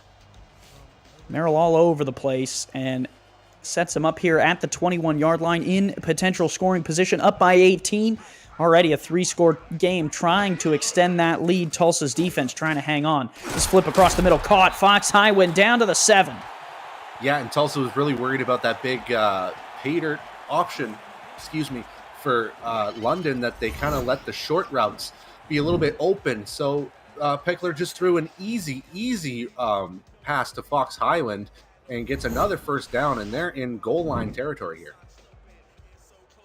Sets them up right here at the 7. Goal to go for Pickler and the offense. There's a look at Pickler's numbers. 86% completion percentage. 1 touchdown, 1 pick today. 2 in the backfield. They'll give it. String out Merrill. Left side. Merrill tackle before he can get to the first down marker. Philadelphia Collins closes the gap. Yeah, and that probably was a touchdown-saving tackle as well from Philadelphia Collins, because Merrill, again, had plenty of space on that left-hand side on the stretch run to really get himself to the end zone. And Tulsa really needs to guard down here on these next 2 plays to force at least a field goal. Tight end flex again. 4-3 here out of Tulsa. Pickler stands in the pocket, well protected, now gets rid of it. Here is Merrill. Merrill shut down. Tulsa ready for that one. 3rd and a long 5 to get to the goal. And again, that Tulsa defense this time still guessing possibly a deep touchdown pass, and really doing a good job preventing any end zone throws, forcing Pickler to go with his check down option, and the corners did really well to pursue him and only get a 2-yard gain out of it. Gun straight here. Watch Matson. Here's the throw. Matson, and it's deflected away. Incomplete. Pickler wants the penalty. There will be none. Miles Gibson gets a hand to it. Yeah, and it seems like Miles Gibson was thinking the exact same thing you were. You were saying, watch out for Matson, and yeah, Gibson was the right man at the right spot, getting that deflection, looking to almost grab that interception as well to kind of turn things around, but it drops to the ground and forces a field goal attempt out of JT Delaney. Delaney on to try and make it a 21-point game. That will still only be 3 points. So Tulsa's defense does their job on that drive, and with 9:03 gives their offense a chance to get back into it. Delaney's kick up and good from 21 yards out. 38-17, London on top. Yeah, and this is really gut check time here for Tulsa. They need to score, whether it be a field goal or a touchdown on this drive. So this probably will be a game-defining drive for the Desperados. Gabriel Manning back to receive again tonight. Has had a lot of kick returns. Has Manning. This one up and away. And Manning will bring it out across the 15, across the 20. Manning finally smacked down at the 27. APM Music is unrivaled music to bring your stories to life, inspiring every production with the world's most robust and constantly refreshed music collection, state-of-the-art technology, and world-class customer service. APM Music is the official soundtrack of the Simulation Football League. To explore their library and to find perfect tracks for your projects, visit apmmusic.com. First down and 10, JQ, 13 of 20 today. No touchdowns, 3 picks, and he goes down again. Sing it, Brett. No, I'm not. Don't try this with me. It's not late night and you haven't gotten a couple drinks in me, so I ain't gonna sing it. You could go if you want, but Cam Frosby, again, the SFL's menace to society right now so far for week 2, I would say. He certainly was rolling downhill there and buried JQ in the backfield, a loss of 2. Q throws again. Outside here, Manning will pick up a couple. It'll be 3rd and 7. It's funny, Cam Frosby almost got to JQ again and it forced Q to kind of hustle his throw a little bit there. He didn't want to get sacked for the 3rd time by the big heaping man known as Cam Frosby. So good job getting that completion. Now leads to a 3rd and 7. Gun straight here. I think 4 down territory, down by 21 with 8 minutes to go. They've taken a full minute off the clock so far. Q fires outside, and that's not even complete. 4th and 7 from the 30. And at this point, that's really decision time. Are you going to force to punt that football and give London another chance to basically blow this game wide open? Or are you going to go for it on 4th down in very risky territory? It looks like Farouk is out, so they're going to punt it away. Man, this defense for London shutting down Tulsa. They have scored 10 offensive points to London's 38 tonight, as the one of the 2 touchdowns came on a pick 6. And Tulsa is really in some trouble here. Here is the return from Terrence Weary out to the 40. And with that, we'll take a short break. 38-17, London on top. Week 2 of SFL action right here on Next Level Sports. Don't go anywhere.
Back in London, week 2 of SFL action, season 19 is underway. Knights in control of this one, but back out on offense. This one, another completion. Fox Highwind to the 43.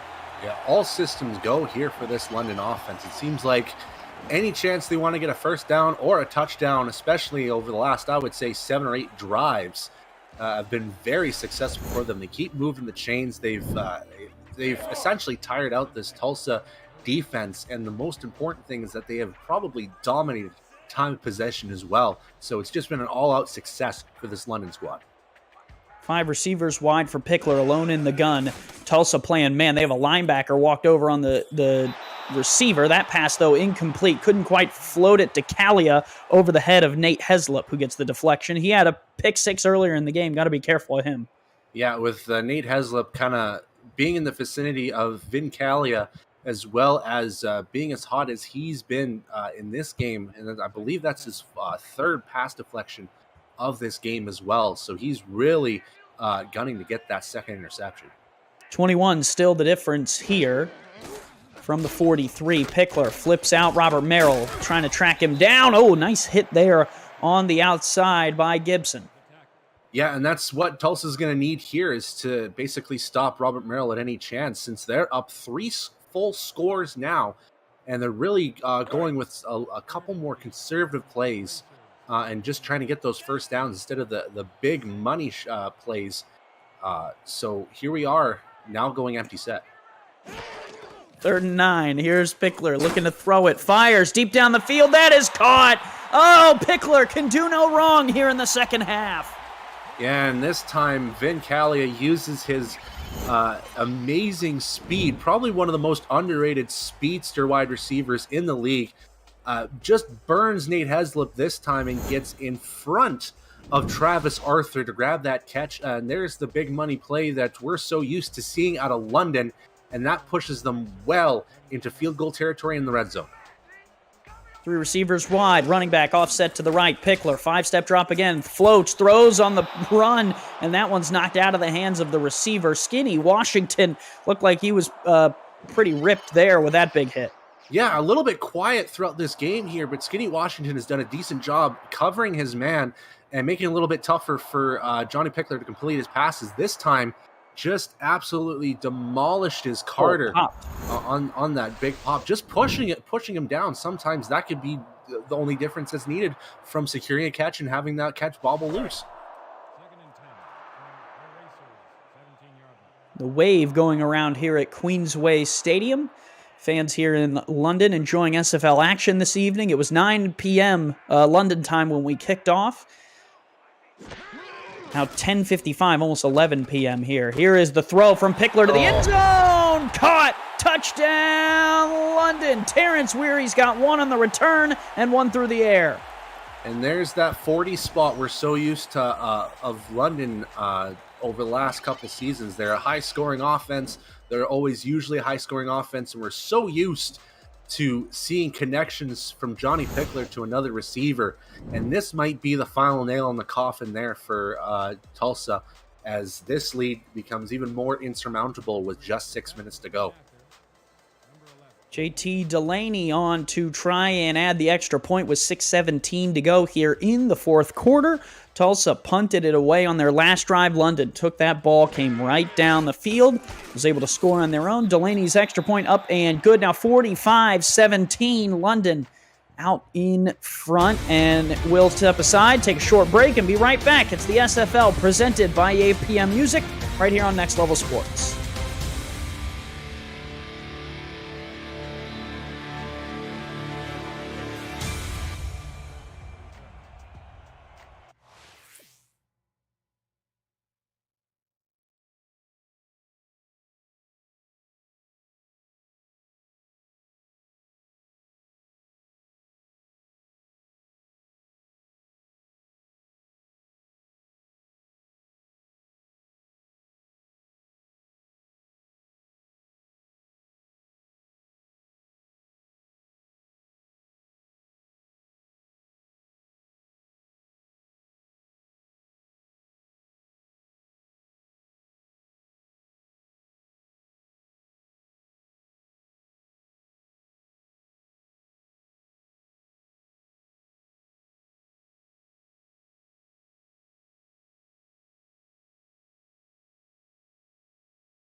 We're back in London, England, the SFL Week 2 action. Andy Hamilton along with Brett Solberg, Dwayne Schindler, and Justin Reside in the stats truck for us. Couldn't do the broadcast without those two. And Gabriel Manning, a little stop and go, had us excited for a moment, Brett. Yeah, and it looked like he was ready and to go on the races there.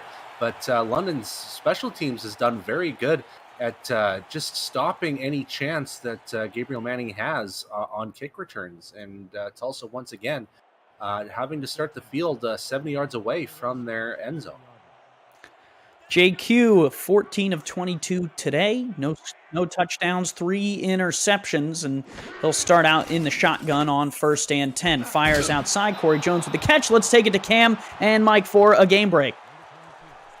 Thank you, Andy. On SFL Twitch, Denver has scored 22 in a row and now leads. Yeah, Cam, 22 in a row, all in the second half. Denver's come all the way back, and they're up right now 32-28 with about 2 minutes left in the fourth quarter. Louisiana with the ball. Logan Keel heroics again, tapping the toes on the sideline. Back to London with Andy and Brett. Thank you, Cam. Back here in London, it is going to be 3rd and 2 for Tulsa. Brett, 4-down territory now for sure. It absolutely has to, because they're down a lot at this point, and they need to get some points on the board. So regardless of this 3rd down play, they got to go in 4-down territory here. 5 to go here in the 4th. Here is Q. Fire sidearm tipped and almost taken away. That was big number 92 in coverage. Jeff Gagne's already got 1 today. Yeah, and it looked like he was ready to seal this one even more shut. Grab a little bit of Gorilla Tape and shut that locker down for Tulsa, but can't get his hands on pick number 2 in this game and leaves the 4th down opportunity, which Tulsa's going to punt. Very interesting. Well, if you can't get 2 yards from your own 37, I don't know when.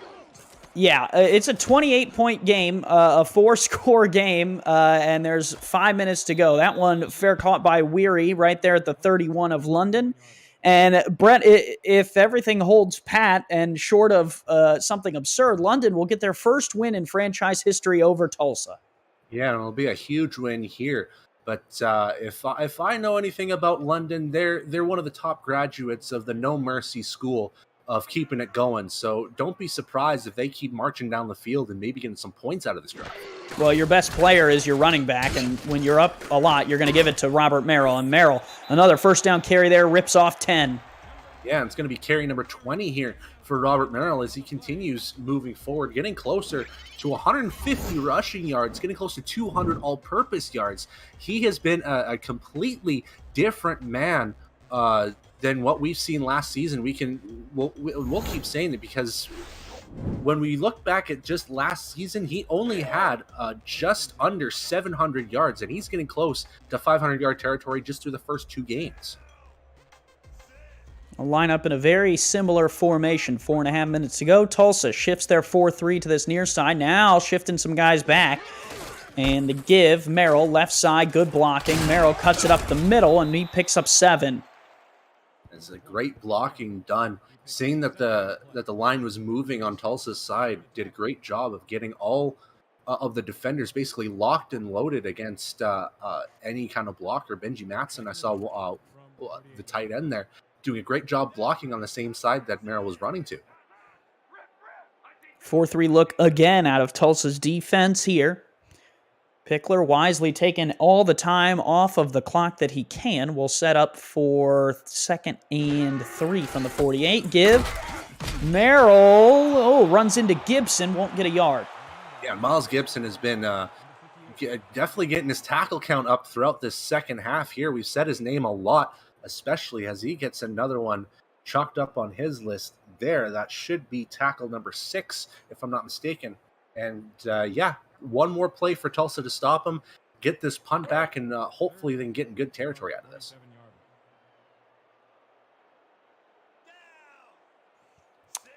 They will line up again. 3rd and 4 here from the 47. Merrill averaging much more than 4 yards per carry. Stats team keeping us honest there. From the 47, give left side. Merrill cut down. Chris Andrews there on the stop. Andrews has been a force, Brett. I mean, what a game for him on a night that Tulsa fans will want to forget. Yeah, he was the man in the first half, especially Chris Andrews, as Berto Demora kind of joined in right at the end on that tackle to stop Merrill right behind the line. But yeah, Andrews has been a force of nature on his own in this game, definitely being a menace himself. 8.5 sacks last season, and I believe he had 18 tackles for loss. He's got 4 tackles for loss tonight and 1 sack already, as well as a fumble recovery, and he didn't have any stats last week against Motor City, didn't clock a single stat. So our stats team today, appreciate them keeping us honest about his season stats for season 19, and certainly a campaign that he'll look to improve on as they continue down the line. Yeah, and that was against a very different kind of approach from Motor City, that we didn't see any runs from Baloo Scott. We saw a bunch of creative passes, so we didn't really have much opportunity to get those tackles. This time he is. 4 receivers wide. Single back is Brown on 1st and 10 for JQ, who wants the money ball deep down the field, and that one tipped away, incomplete. Corey Jones on the go route couldn't get to it. And honestly, you can't go wrong with going for pay dirt here this late in the game. You're trying to come back. You're trying to make this possibly a more respectable score than it is right now. And Corey Jones has that speed, so it's not a bad idea. It's just Brandon Ewing was right there and ready for him. 4 receivers wide now against a 3-2 look out of the London Knights. 2nd and 10 from the 24. Late blitz comes. This throw caught. That's Corey Jones there. 1st down to the 34. Yeah, that was 90 all slants there. We saw all 3 receivers get open on that. They might do it again here. Q in the shotgun again, looking to throw. This time we'll check it down. That one's caught, turning upfield. 2 yards shy there. I believe that was Robinson, and that will be the 2-minute warning, and we are going to send it to Denver and Louisiana for a little bit of a game break for the 2-minute warning. Cam?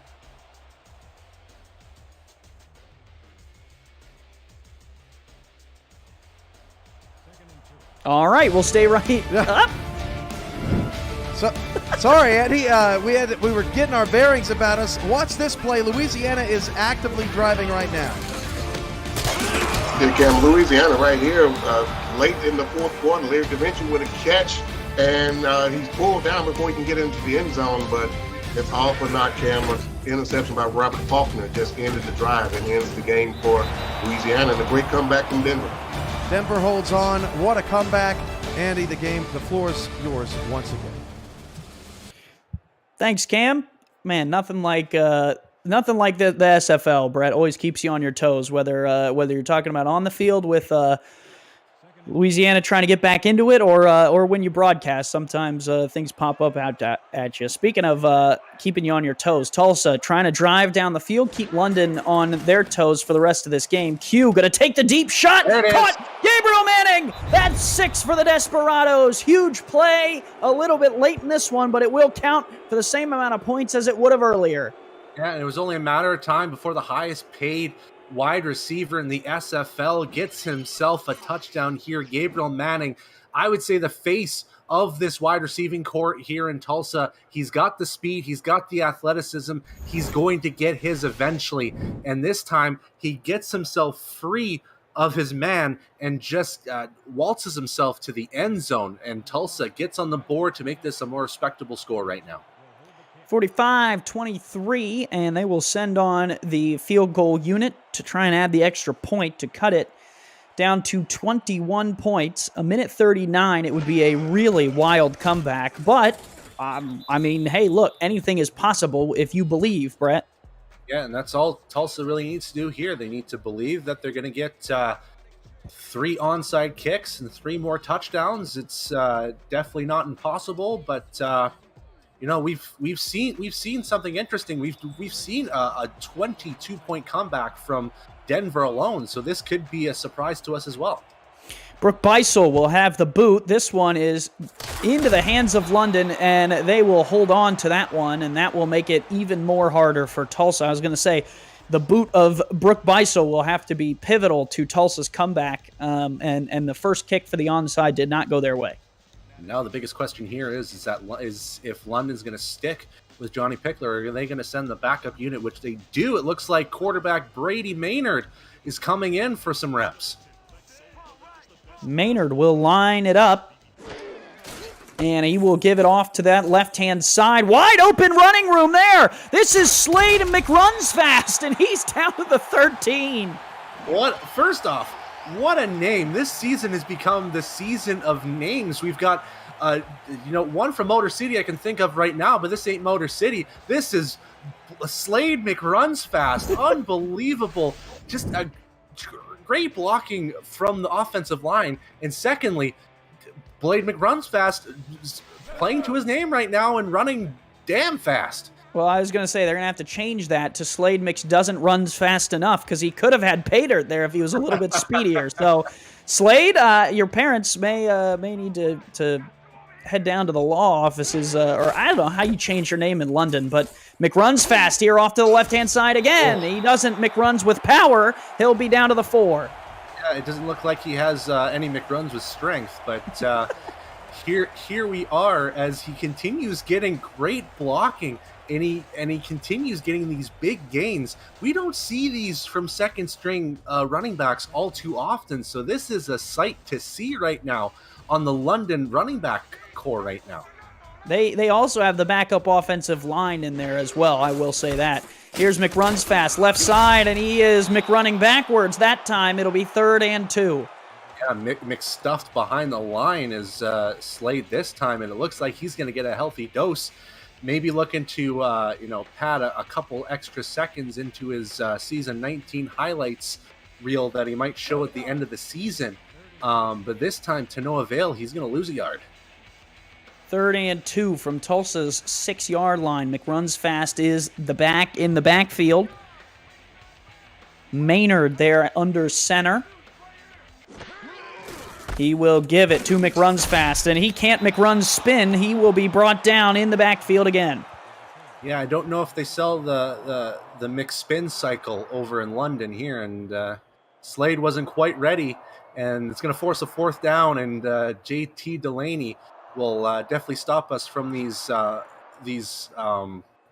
McReferences that we keep trying to make here for football and try to get this field goal.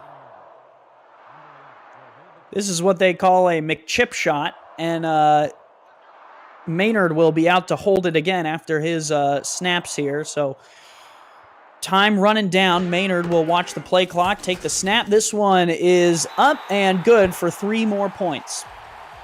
I swear McDonald's is going to send a cease and desist to us because of all these McReferences. Hopefully that's enough for London here, and Tulsa can use this last 39 seconds so they can not send us that cease and desist. 48-24. They will kick it off, a 24-point difference. Tulsa now with 39 seconds left, burning all their timeouts. Kick is up, and this one will be returned from Manning, but about the 4, and Manning will bring it out right side. Manning down to the 26. Yeah, and this is going to be the one drive here that we might see a bunch of deep passes heading Gabriel Manning's way. So he's going to see a lot of involvement in this last 33 seconds. Yeah, backups are in for London, so hey, could be a one play score, but it will take him some time to run to the end zone depending on the route. 4 receivers wide, gun straight here for Tulsa. 3-2 look out of London. Some of the starters still in. I think that's Frosby there in the middle. Here is Q, fires on the slant, incomplete, in and out of the hands of Robinson. Yeah, and it's going to be deep options here, maybe some short options to kind of misdirect the London defense here, but expect a lot of JQ coming out of this to both pad his stats for the final end game here, and again try to get that score a little bit more respectable on their side.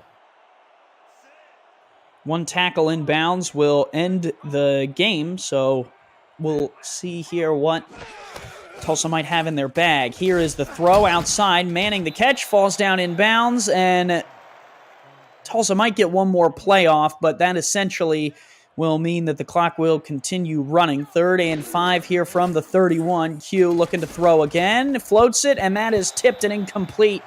4th and 5, and he's in there again. That is 93, Cam Frosby. Yeah, and he's definitely making life a lot worse here for JQ as tries to end this game. And you'll see Roberto there almost grabbing that interception again and trying to pad the defensive stats here for London and make their side a little bit more favorable and more menacing as they head into week 3 with a 2-0 record coming in here. For receivers wide again, JQ in the shotgun, 4th season in the league. They will fall to 0-2 today.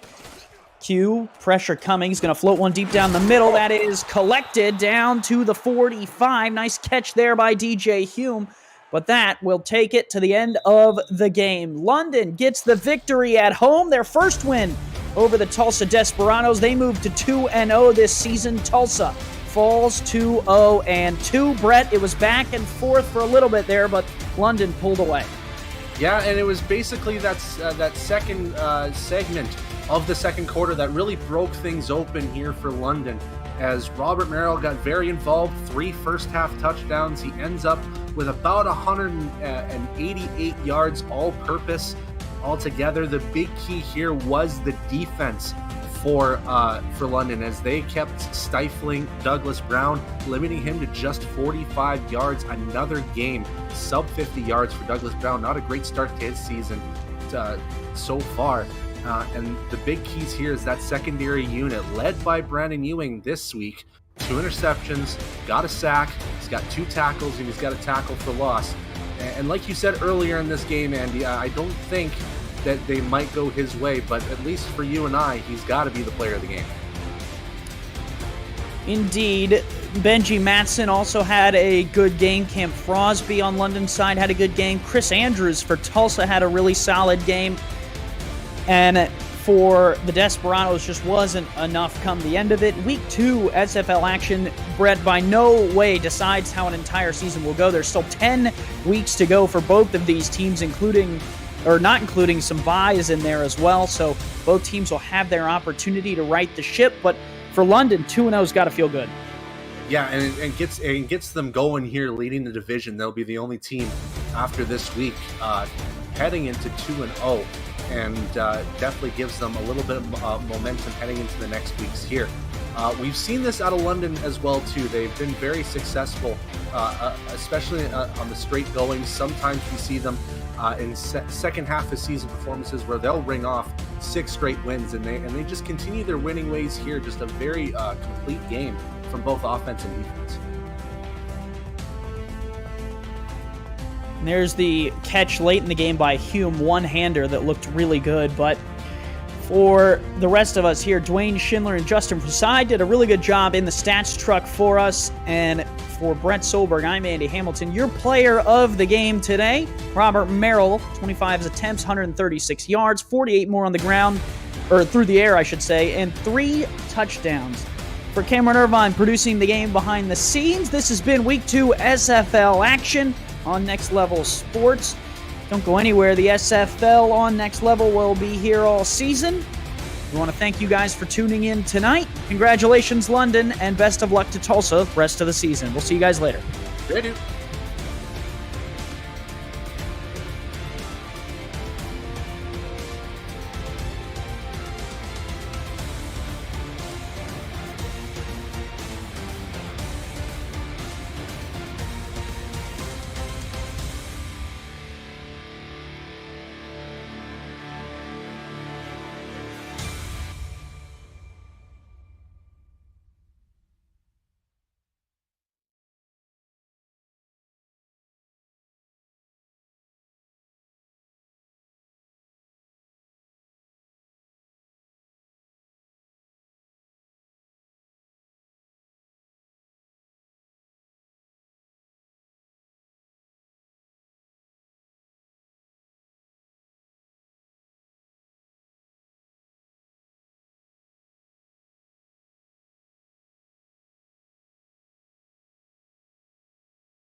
Welcome back to the SFL studios for Sim Football postgame, along with Mike St. Green.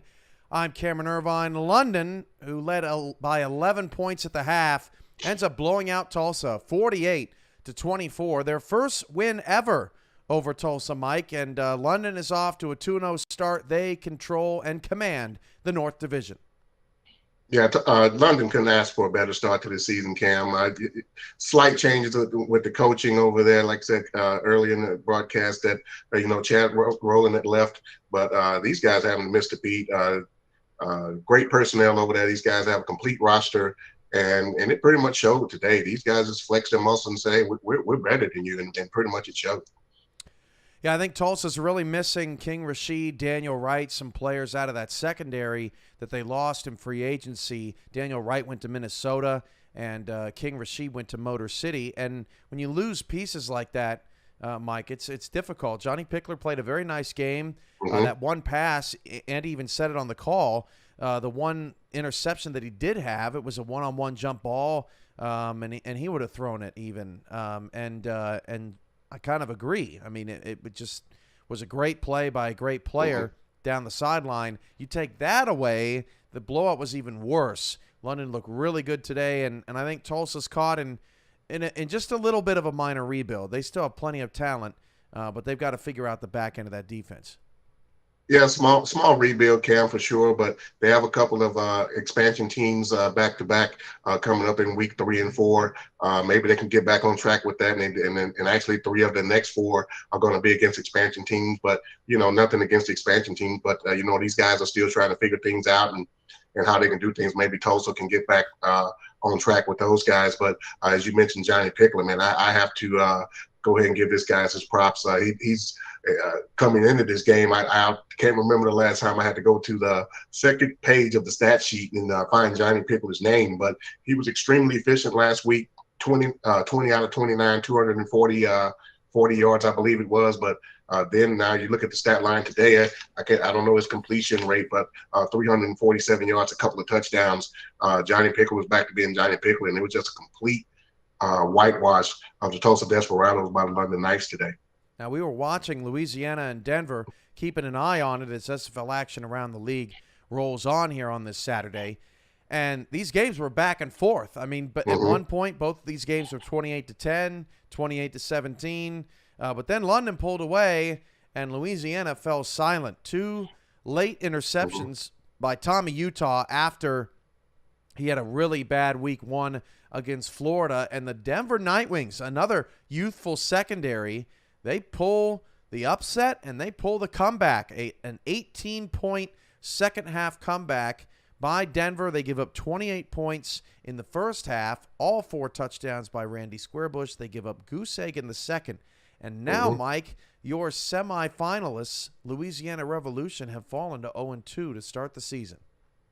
Yeah, and both of these teams were scrambling not to get to that 0-2 mark that we mentioned earlier. We don't know what that's going to mean this season with these extra teams. There's no extra playoff spots to be had, so you needed to try to avoid that 0-2 hole. But Denver did an excellent job of coming back, shut Louisiana down in the second half. Randy Squarebush had an excellent first half for the Revolution. 4 touchdowns, 3 touchdowns receiving, had 95, 98 yards for the game. But Bailey O'Shaughnessy for the Denver running back over there, great job, 165 yards, touchdown run of his own. Logan Keel with a touchdown catch to put Denver ahead late, and Nick Kendall with a big interception, like as you mentioned, a couple in the fourth quarter, but one to put it away late. And Denver went on to win, and a huge 1-1 for them after Arizona has looked great in that division to start off. So that keeps them on track with Arizona over there, at least staying within arm's reach. Unless there's an extreme pile up at 6-6, you're probably not getting in at 6-6 unless your division is bad.